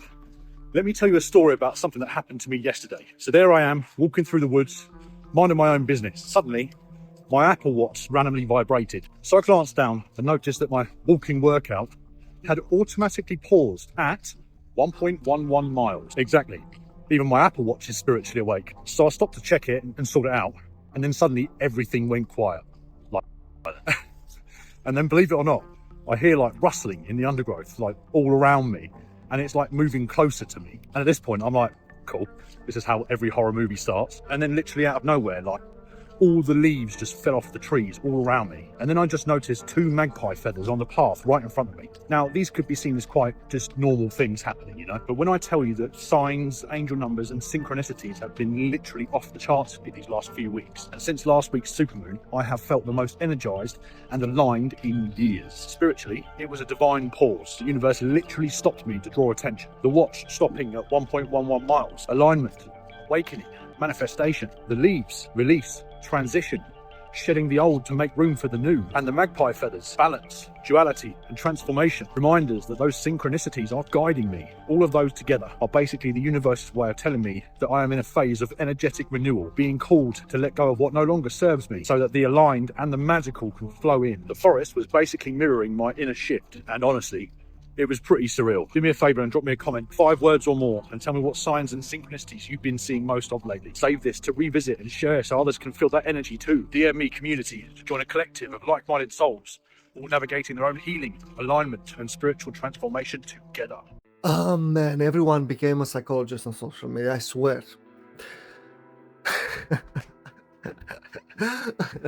I'm sick of scrolling past these videos where everyone is teaching you who is your partner, what is that disease, what is that mental disorder. Shut up. You know nothing about nothing. Okay? And the thing is, people will listen to you and they'll be like, oh yeah, that's me. Oh yeah, that's my partner. No. Because, you know, a mental disorder is extremely complex. And it requires a lot of hours of input in order to get to the root of the problem, not a 30-second video from some stranger on the internet diagnosing you with a mental illness. So shut up. Shut up. I mean, he's not wrong. Just look at how much certain mental health conditions have surged since social media became such a dominant force in our lives. It's striking how these once obscure traits have gained, well, so much attention, and how quickly people start identifying with them once they become trendy online. It's essentially the same pattern we've seen throughout human history: monkey see, monkey do.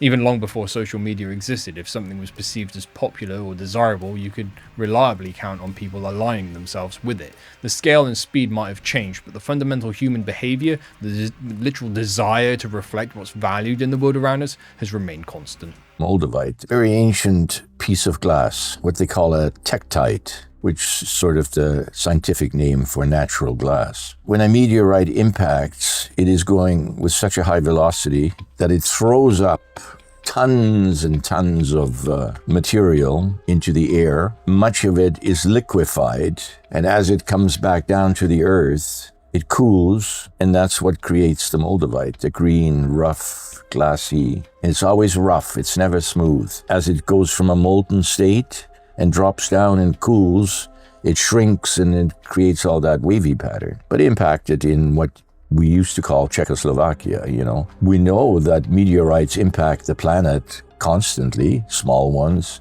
hopefully not big ones.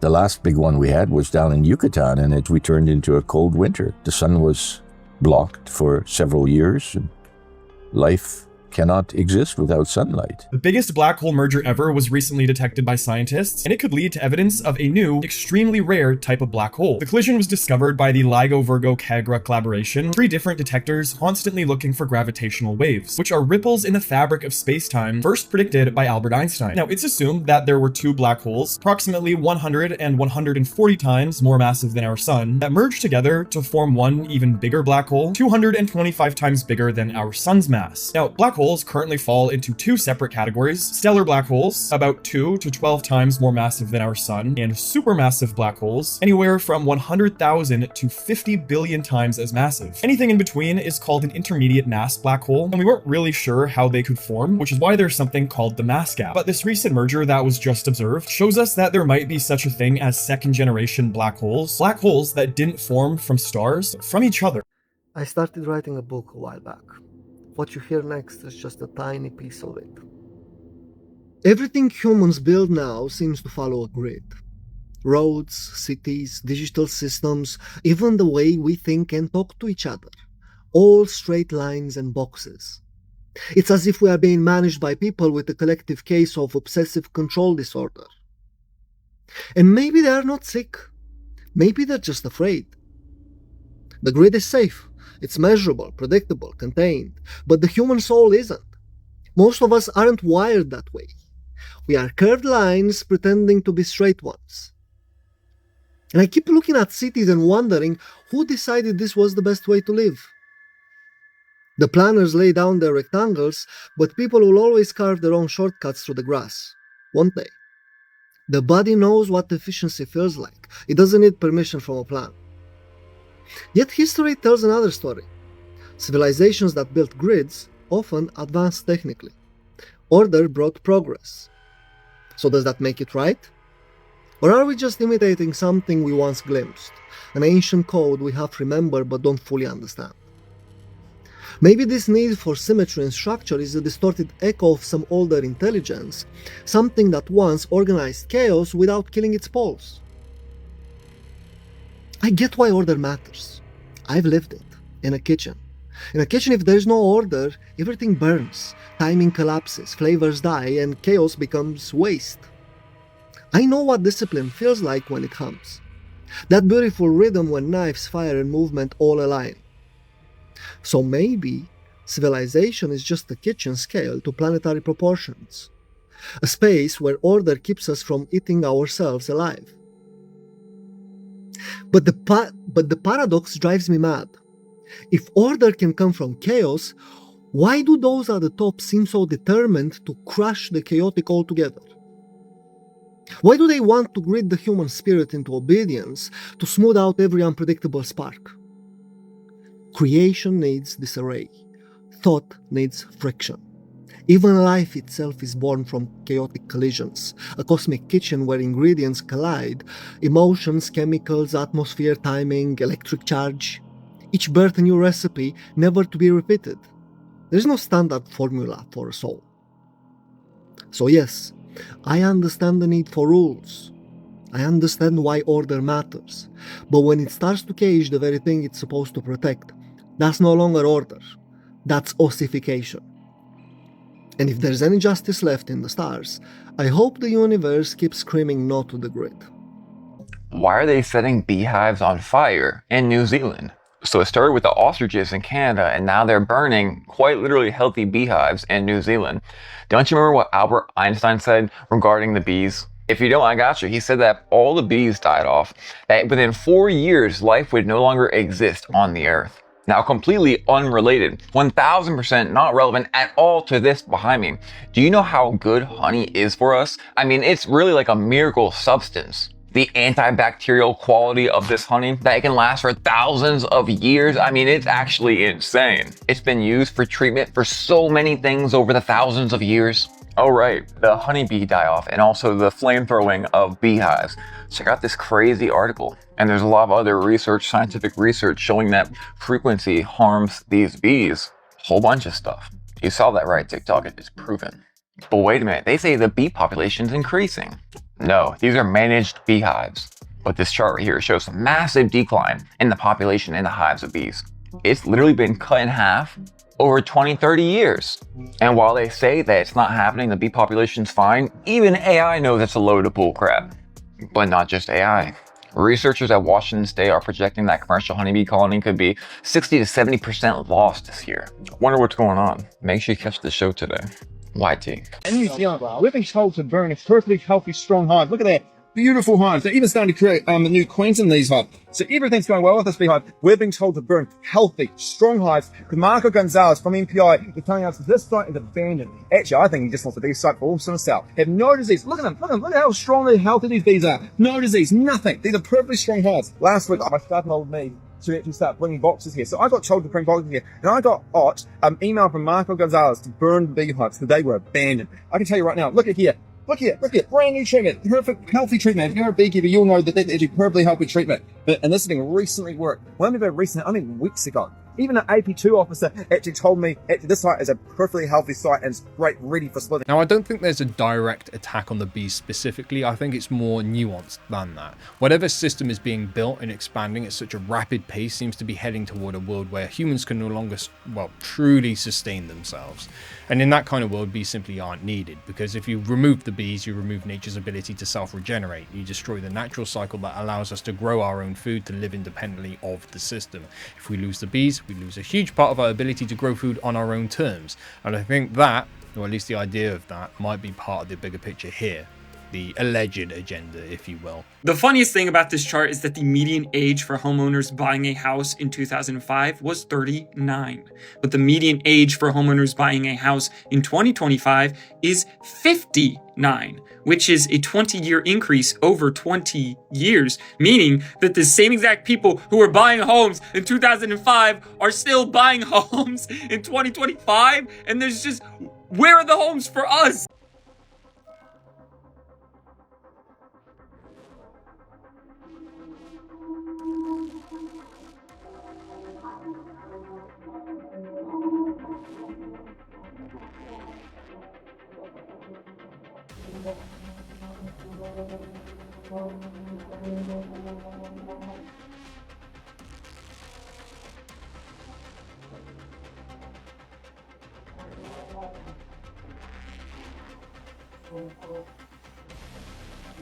There is something about the moon that defies every law of nature, something so precise it should be impossible.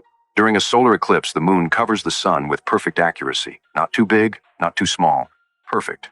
The sun is 400 times larger than the moon, and the moon is exactly 400 times closer to Earth. The ratio is exact, the alignment is flawless, and no other moon in the entire solar system creates an eclipse like this. Astronomers call it a coincidence, but the odds of this happening by chance are almost zero. Here is where the mystery gets deeper. As the moon moves in front of the sun, its edges line up with mathematical precision, so precisely that ancient civilizations believed the moon was not natural. They believed it was placed.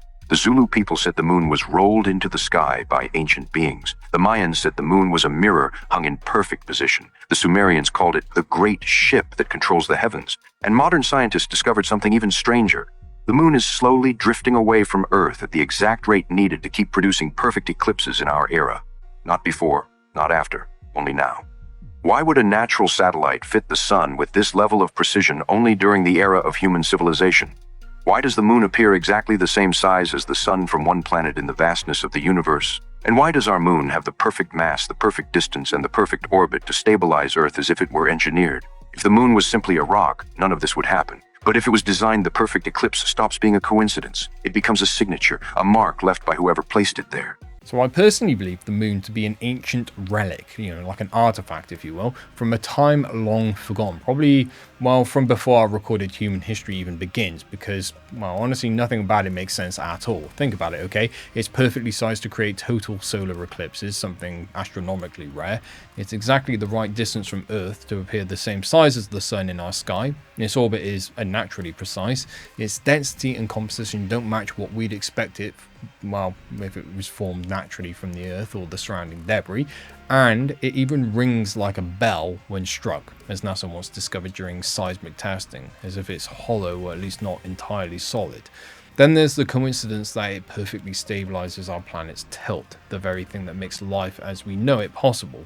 It's almost as if it was placed there intentionally. So when I look at the moon, I don't see a rock in the sky, I see a relic, a reminder of something ancient and intelligent, something that watched over the rise and fall of the worlds long before we ever looked up and wondered what it was. And honestly, they are probably done with our nonsense by now and have either abandoned us or are getting ready to wipe the slate clean and start again, and for good reasons too, which we're about to get into in just a second, because we have the latest from the political stage coming up now. And it's about as awful as you can imagine, but nonetheless, we are here for it, if only to improve our powers of discernment and grounding. Take a look at these. Every time this country breaks, they say the same thing. We're working on it. Be patient. But here we are, weeks into a shutdown. And the only thing working is the suffering. The Senate voted, sure, but now we're waiting on the House, which means that we are technically still shut down. And while they argue on camera, regular people are the ones that are rationing groceries. They're the ones that are skipping doctor visits and figuring out how to survive a system that clearly doesn't give a damn. When the government stops, life doesn't. Federal workers are still showing up unpaid. There are parents that are waiting on SNAP benefits so they can feed their kids. The elderly as well. There's so many people that can't eat right now. There are Americans waiting on checks and watching their rent due dates fly by. And the people responsible are still cashing their checks on time, of course. If I'm not mistaken, this is the longest shutdown in history. Hundreds of thousands of people have gone without pay for over a month. Airports fell apart, families fell behind. And politicians still call it negotiation? Bruh, what? Now, tell me again how this is the greatest country in the world. So, me being me, I want to help in any way possible. So, let's talk healthcare. This time around, I keep hearing about the ACA and people's premiums skyrocketing and things of that nature. And I think I found a resource. I've been watching a bunch of videos, doing some research, and there's another option called Direct Primary Care, or DPC. You pay your doctor directly. Now, just give me a second before you shut me down. There's no insurance, no middlemen, no surprise bills. Now, I just want to tell you a quick story. Just give me a minute, please. There was a woman in Kansas who was paying almost $900 a month for health insurance, and that was before her deductible kicked in. She switched to the DPC practice that only charged her like $80 a month. That included unlimited visits, telehealth, labs, and even medications at cost. By the end of the year, she saved nearly $9,000, and for the first time, she said her doctor actually listened to her. It's probably because the doctor doesn't work for the insurance company. No offense to you, physicians that are out there that do take insurance. I'm just trying to help my community. But let's be frank, this is the kind of care that this country should have offered all of us from the beginning. You can find a DPC physician at this website, dpcfrontier.com. It's a free map built by doctors, but these doctors believe that medicine should serve the people and not the profits. So let's talk about food insecurity, because that's another worry for a lot of Americans. I have 3 resources for you. So, listen up. There's feedingamerica.org, which is the National Food Bank locator. There's ampleharvest.org, which connects local growers to food pantries. And then I would feel remiss if I didn't say this one. USA.gov/food help. And that lists the emergency programs that are still running during the shutdown. This shutdown is not the exception, it's the blueprint. Because when people are desperate, they're easier to control. You can't strike when you're starving, right? You can't protest when you're one missed paycheck away from eviction. That's what they want you to believe. What they call democracy feels more like neglect. And the truth is that America was never great. It was just better at hiding how broken it's always been. But if you're finding ways to survive, choosing community over chaos, if you're canceling your insurance and finding an affordable doctor who cares, if you're feeding your neighbors when the system won't, that's greatness. Not theirs, but yours. I really want to get this message out there, so spread the word. Send these resources to people that you think would benefit from them. And let me know what y'all think. Kash Patel has been getting absolutely raked over the coals by people online after they started tracking his personal use of his FBI jet, which is only adding fuel to the fire against him, which has been raging for many months at this point. And there was a way for Kash to handle this and address the outrage, and there was a way that he absolutely should not have handled it. And can you guess which option he chose? This is what really set people off. Last week, it came out that Kash Patel used his private FBI jet to hop on over to Pennsylvania to see his girlfriend sing the national anthem at a wrestling event. And then he flew the jet to Nashville, where she lives. So y'all, Ben Shapiro is losing about 10,000 followers every week on YouTube. And if you're wondering why, first you can check out this clip from last week when he said this about Candace Owens. You and I differ on our angle with regard to, for example, Candace Owens. I think that what Candace Owens is doing right now is evil. It is evil what she is doing right now. Okay, and I say that again. But what? Because like I didn't opine on whether it's evil or not, but my position is it's really none of my business. And why is it? But I have a question. Why is it none of your business? I mean, you comment on these things for a living. I'm not mother of the internet. No, but if this were on the left and somebody were accusing Charlie Kirk of his wife having, I assume that you would be talking about it. Is that what Candace is accusing Erica of? Yes. So yeah, a lot of people noticed that Candace actually did not say that, so that doesn't really help his credibility. But if you think that's bad, check out this clip from this week. If you're a young person and you can't afford to live here, then maybe you should not live here. I mean, that is a real thing. Yeah, I know that we've now grown up in a society that says that you deserve to live where you grew up, but the reality is that the history of America is almost literally the opposite of that. The history of America is you go to a place where there is opportunity. And if the opportunities are limited here and they're not changing, then you really should try to think about other places where you have better opportunities. Yeah, that's a real positive conservative message. Young people just give up and consider moving somewhere else. Wasn't Ben the guy who suggested that we should change the Constitution to elect Bibi Netanyahu as our president? Maybe Ben should consider moving. What do you guys think? Okay, what the just happened? 1 week Democrats are winning elections and the next they're caving on government shutdowns. This has been the longest government shutdown since, well, Trump's first term. And that's got Congress feeling pretty antsy. And if you recall, this all started because they couldn't agree on a budget. Democrats are fighting to make sure that ACA subsidies were extended. Basically, they wanted to ensure that health insurance premiums for approximately 24 million people didn't skyrocket. Republicans said, no, we don't want to include the extension. We'll just negotiate on that later. So then Democrats said, you literally never negotiate with us and you control every part of government right now. So no, we're not going to take that as an answer. And cue shutdown. Now, throughout this shutdown, Trump tried repeatedly to slash American jobs and welfare and then blame Democrats for it. He tried to lay off thousands of federal workers, but was thankfully stopped by judges. And he keeps trying to withhold SNAP funding, and his lawyers even said that feeding hungry families would undermine his political power during this shutdown. Cool. So everything is getting worse while a small bipartisan group negotiates. Democrats suggest extending health tax credits for just 1 year, and Republicans said no. Now, 8 senators in the Democratic caucus have voted yes to a measure that would fund federal agencies through January. This measure does not immediately extend ACA subsidies, the whole reason for the shutdown, but rather says that the Senate will hold a vote on it in December. This is now passed in the Senate with a 60-40 vote and will go to the House for approval. So who were these senators who caved? Well, these guys, ones who are not up for re-election anytime soon, so there's less threat to their power. Some are also from states like Virginia that were heavily hit by Trump's revenge tour, like the federal layoffs. So they've tried to justify their vote, saying that there's now at least a promise on the ACA vote, and at least they're helping with the federal jobs being saved. Did they not see that judges were already on top of this? They basically wanted to limit suffering for now and seem more moderate. But now most of the left is pissed. It's on us now to keep an eye on our premiums and keep the pressure up. Florida saying it don't need foreign professors is like a fish trying to say they don't need water. Yeah, you do. So of course y'all know Florida done lost their damn mind again, right? So Ron DeSantis is saying universities and colleges in Florida cannot hire H-1B workers anymore. He says he wants Americans teaching the students. But see, here's the problem. See, Florida don't have enough educated people in Florida to teach people. I'm sorry, but when you're looking for a physics professor in a state where people think climate change is just God turning up the thermostat, nothing, you ain't gonna get. I'm gonna be honest. If I was a parent living in Florida, I would be nervous about sending my child to any school right now. Y'all gonna have teachers teaching trickle-down economics like that actually worked. It didn't. Somebody teaching history claiming the skills development program. Now, DeSantis says if they can't find the right people in Florida or America, it exposes a bigger problem. No.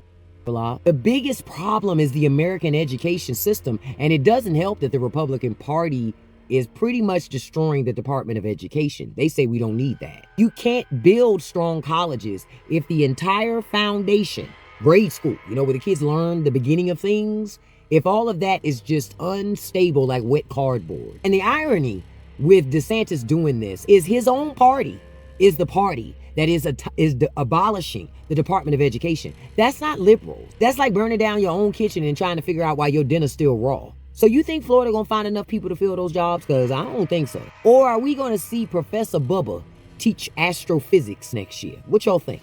I just want to point out that this is already violating the terms of the agreement that the Democrats said that they reached, because the Democrats did say that we would get back all the people who were fired due to the government shutdown. But Donald Trump is saying very clearly that he will be firing air traffic controllers, even though that technically would be considered a reduction in force that was supposed to be obviously not allowed.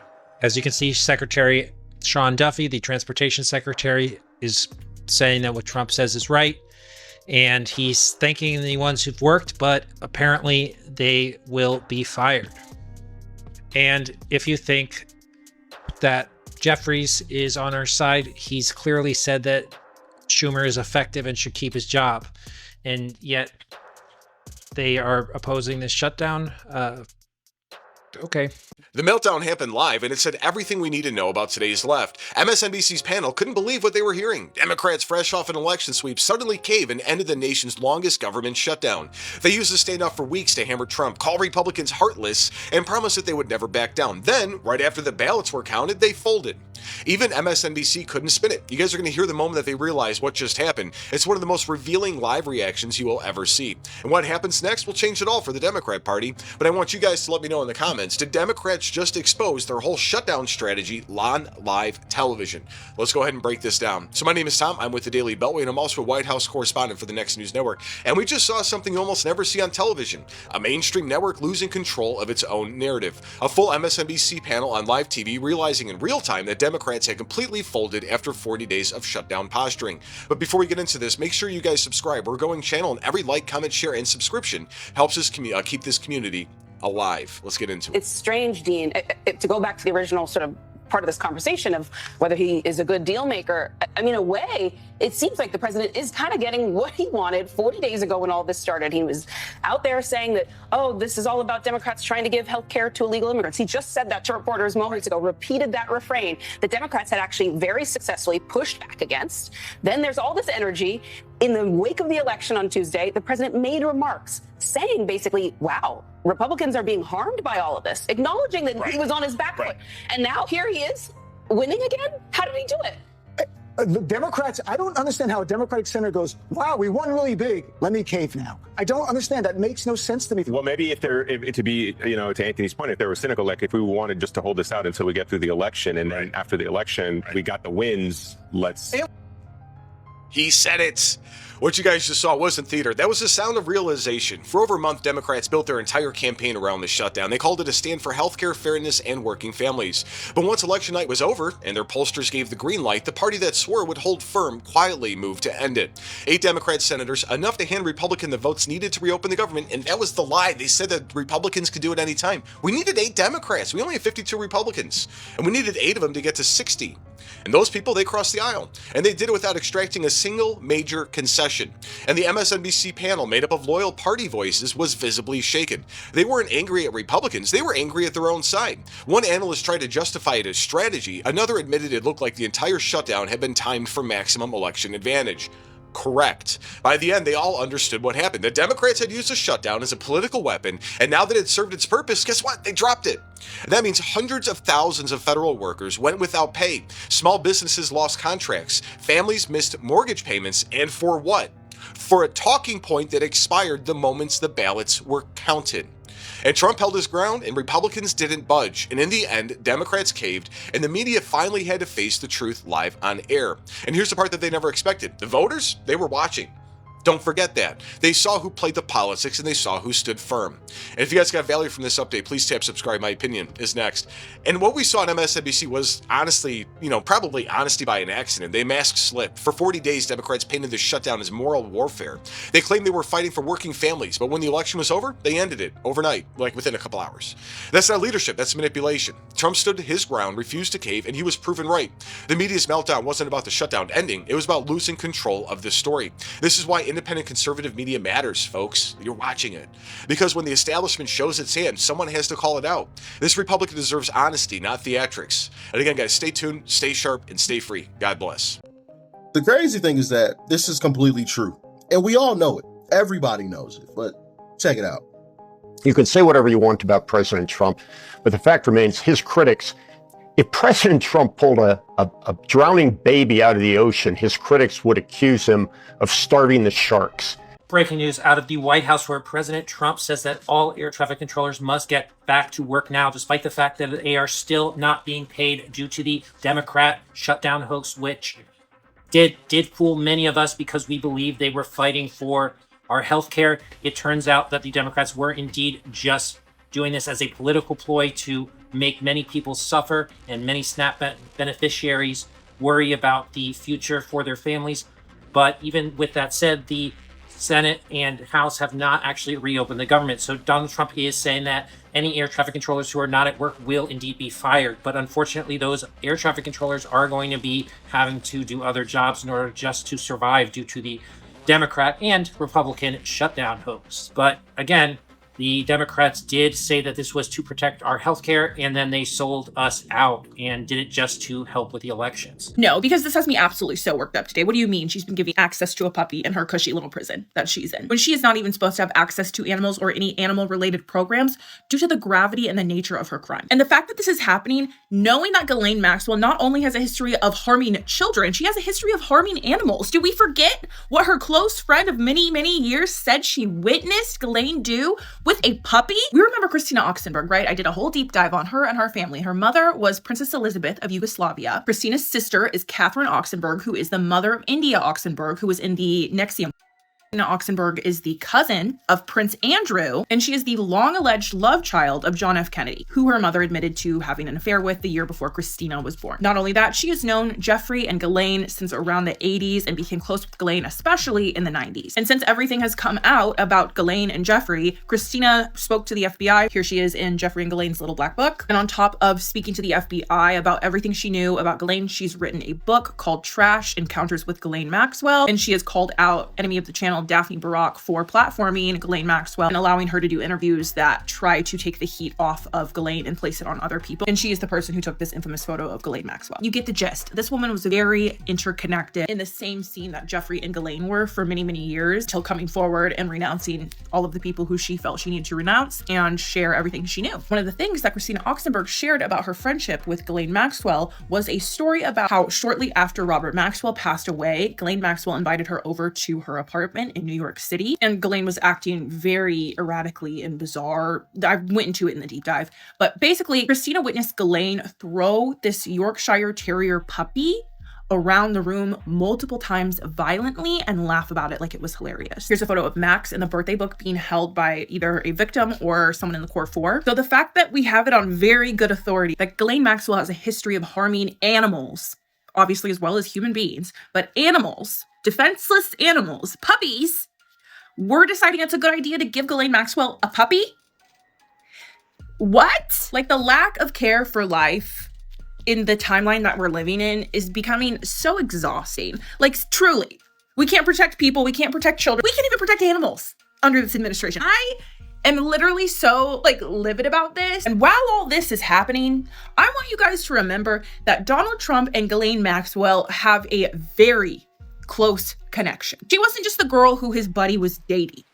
Literally, Donald Trump met Ghislaine Maxwell before he met Jeffrey. Literally a newspaper article from 1989 where it shows Ghislaine and Trump met. Like, when is enough enough? Like, I can handle a lot, but Ghislaine Maxwell being at peace and happy and having fun is truly eating me up inside. In every way imaginable, her peace brings me pain. I'm scared for my parents to walk out their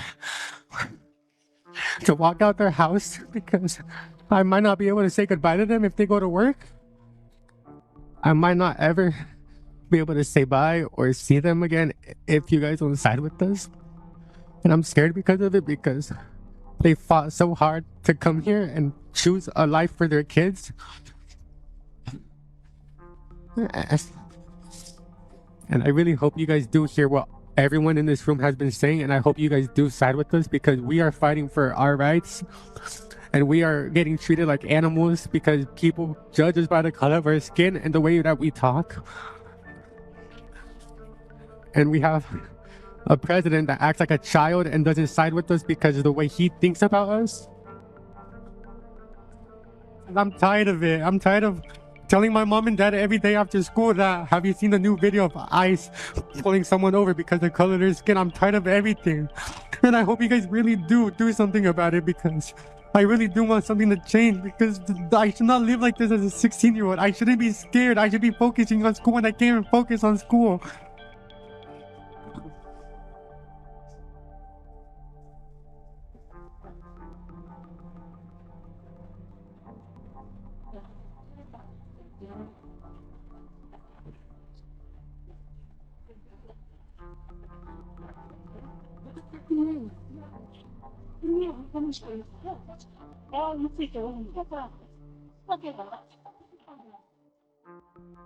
You can pretty much guarantee that all those people sat on that panel did not side in favor of this poor young man's plight. In fact, They didn't officially side for or against him. They listened and expressed support in terms of resources, but took no formal action to oppose ICE or back his request. And you can go verify that one yourselves if you don't want to take my word for it. The source is Hillsborough City Council, and the sources are everywhere for this one.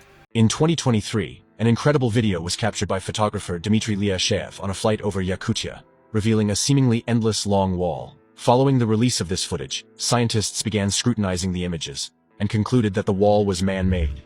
The wall extends to the ocean, continuing beneath the water. Surprisingly, no one had previously noticed this wall, prompting bewilderment among scientists. Interestingly, Soviet scientist, architect, and occultist Ludwig Mavrikovich Heinrich, who visited a secret Vatican library in 1920, discovered a book referencing this wall in Yakutia. You can find a video about Mavrikovich on my channel. The wall spans several hundred kilometers. Speculation suggests that the Russian government prohibited aerial photography over the area, and in March 2024, a drone operator filming the wall was arrested. Presently, the government is striving to eliminate all online information related to this wall, leaving its nature shrouded in mystery. I don't know what y'all thought this was, but this is the GOAT. I had this made because somebody told me I was the GOAT, so I wanted to make me a GOAT chain. All that other talking about, I don't know what y'all talking about, but this is the GOAT. Greatest of all time. With a blue diamond on his head, gold, GOAT. That other talking about, missed me with that. And now y'all know the truth. It's a GOAT. I don't know what kind of misprint y'all media love starts. Who the fuck won't be having fun in Paris? Yeah, Club. I know I'm probably going to get made fun of for posting this video, but what in the heck is this plane dropping over this lake? It looks like it's a populated area, and I know that planes can do fuel dumps. That's the smell whenever you're driving around an airport and you smell that. It's because the fuel dumps so that the planes can land. But check this clip out.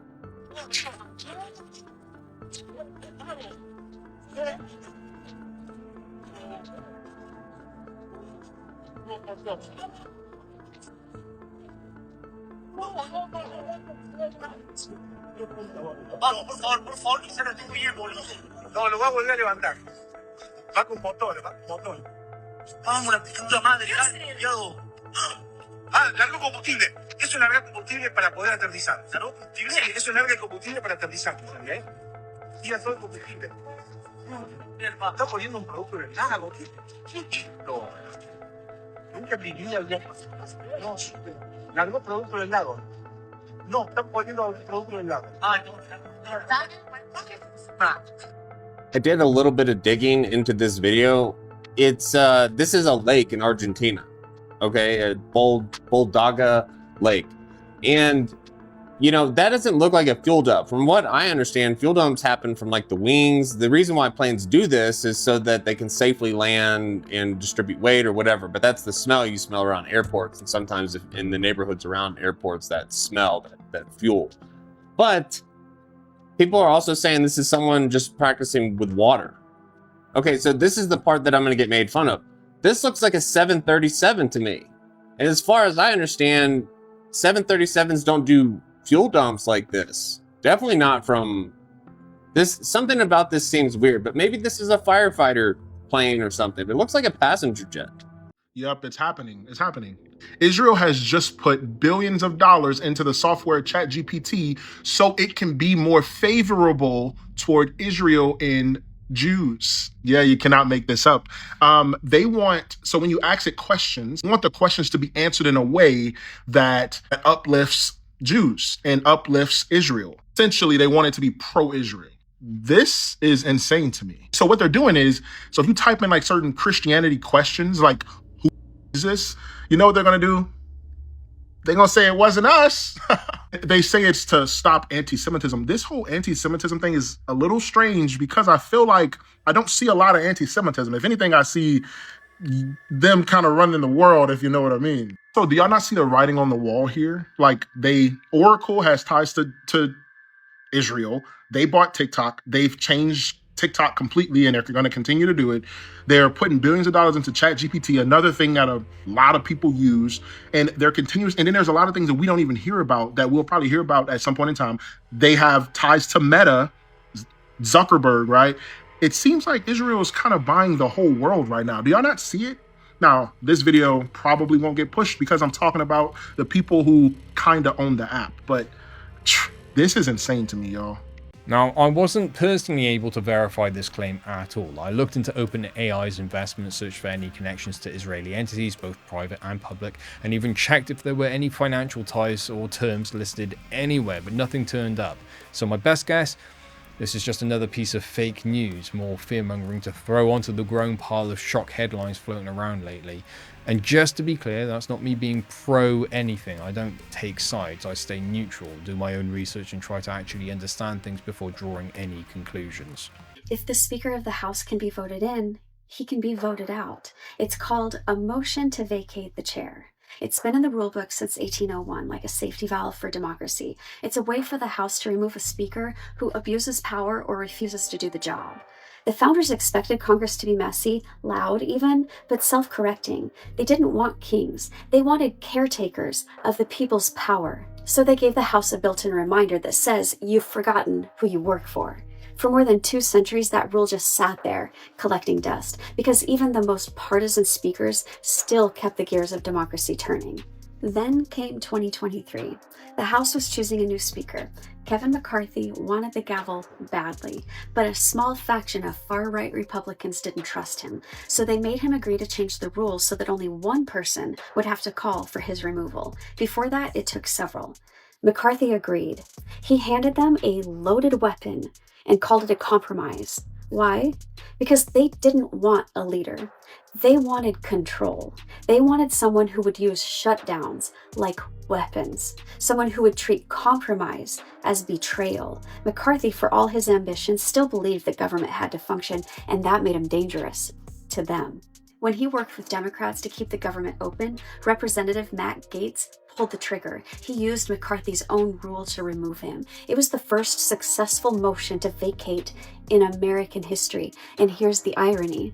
The only speaker ever removed was one who tried to keep the government running. Party loyalty replaced public duty.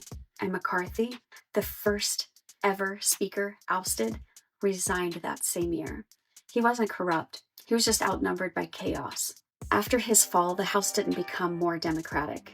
It became paralyzed, weeks without votes, weeks without a speaker, a Congress frozen in place, until Mike Johnson stepped up, promising loyalty to the same faction that destroyed the last one.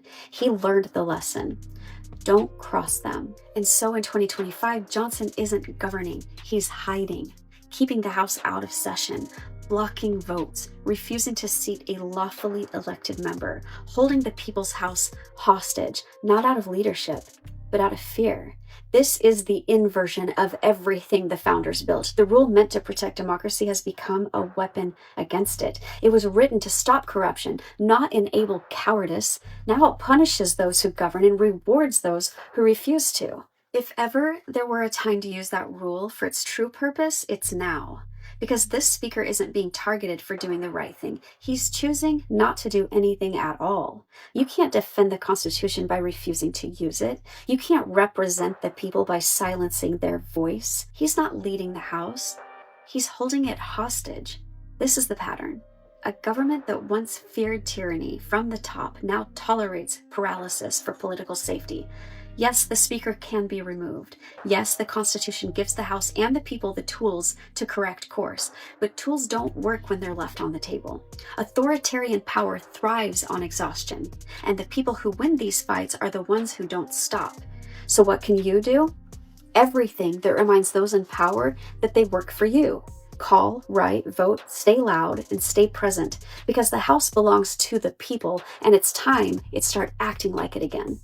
A little weird for you lately? Yeah, Mercury is in the microwave until November 29th, so that means there are going to be X's coming back. Your phone's going to glitch out. You might miss your flight. Before you roll your eyes at me and say that Mercury being in Gatorade means nothing, please understand ancient civilizations were quite literally obsessed with this moment. Babylonians, thousands of years ago, were the first to track Mercury's little moonwalk across the sky. They didn't think anything bad was going to come of this moonwalk. They just thought that it meant the messenger of the gods was retracing his steps, making sure everything was as it should be. And the Egyptians came along and they were like, it's not chaos, it's just Thoth walking backwards through time, reviewing divine order. Your phone dies mid-text message, maybe that's Thoth's way of saying, not today, babe. The Greeks saw Mercury being in retrograde as Hermes descending into the underworld to retrieve lost messages or lost souls, which explains why old flames, old jobs, old coming up when you put Mercury in the microwave. Hermes is quite literally dragging all your unfinished business right to your feet. In Vedic astrology, it means turned around. Turn around. But honestly, that's what you should do during this time. Re-examine everything. Turn around and look at your life. The time to look back, correct your karma, speak with intention. This is the last Mercury retrograde of 2025, so this is quite literally the universe giving you a moment to fix yourself before you go into 2026. Artifact.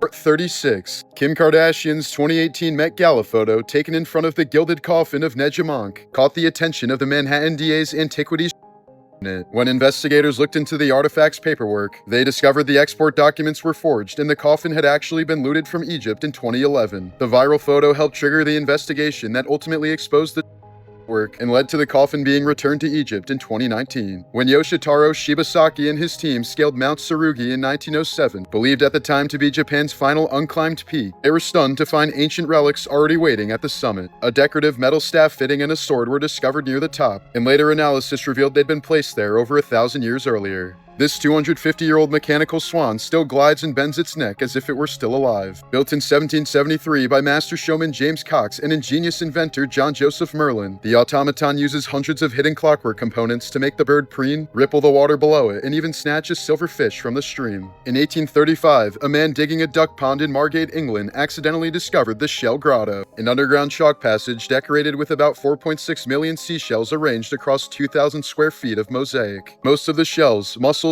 oysters, scallops, etc., appear to have been collected from nearby Kent beaches, though some are foreign species. Its age, purpose, and creators remain completely unknown. At this point, there is nothing that anyone can say to convince me that this administration is America first. I'm sorry, I voted for Trump, but when he said, "Are we still asking about Epstein?" that's when a lot of people woke up. Why do you think Miriam Adelson, the same woman who couldn't say whether she loves Israel or America more, who gave $200 million to Trump's campaign, is now spending $20 million to beat Thomas Massie, who's one of the only members of Congress who doesn't take AIPAC money? And then there's Trump's 50-year mortgage plan. Yeah, because lifelong debt and interest is definitely what we voted for. You know who was asking about the Epstein files? Charlie Kirk before he was taken out. Now they're telling us to stop asking questions because it all leads to the same place. We didn't vote for more wars overseas. We didn't vote for 90% of Congress to be owned by AIPAC. We voted for Americans to be prioritized in America. And now that people are waking up, especially the youth, here's the new rule. We're not voting for anybody taking money from AIPAC. Because the moment you take their money, you don't work for us anymore. You work for them. America is done being sold off to the highest bidder. Donald Trump just gave all of the SNAP money to Argentina. And this guy was absolutely celebrating on live television after he got the $40 billion from Trump. Trump was saying SNAP was just a waste of money for Americans and taxpayers to be paying for, and then he gave $40 billion to Argentina. Why do they need $40 billion? Dude, like, what is going on? Trump's America first means billions for his buddies. Yeah, exactly. Guys, what do y'all think about this entire situation? Because people are posting videos of there's barely anybody at Walmart and grocery stores anymore just because they're not getting free food from SNAP. And people are realizing that they're home starving instead because they don't have any food, and it's really bad. And then we have $40 billion to give to Argentina, but not the own citizens. It's kind of crazy, guys. But anyways, just let me know what y'all think about this entire situation. People are even saying that Trump does not care about American farmers as well, which, I mean, there is some truth to that, guys. So just let me know y'all's opinion, and yeah, let me know down in the comment section. As if the US even has $40 billion to give away, right? Because by my calculations, the national debt, which by the way, isn't America's debt, but the US government's debt, is sitting at over $38 trillion right now. So how exactly the US can afford to bail anyone out is beyond any logical explanation. But that's the point, isn't it? It's supposed to make us scratch our heads, to get outraged, to emotionally react, because all of this is a show. A cycle of rage, bait, and outcry designed to drain your energy and keep you distracted. But anyway, that's where we'll leave it for today. We've reached the end of part 2 of today's rabbit holes, and yeah, we've gone deep, but not all the way yet. There is still 2 more coming your way tomorrow, so if you make it this far, thank you so much, and I'll be sure to see you again tomorrow when the next batch drops. But for now, stay safe, stay well, and stay curious. Until next time.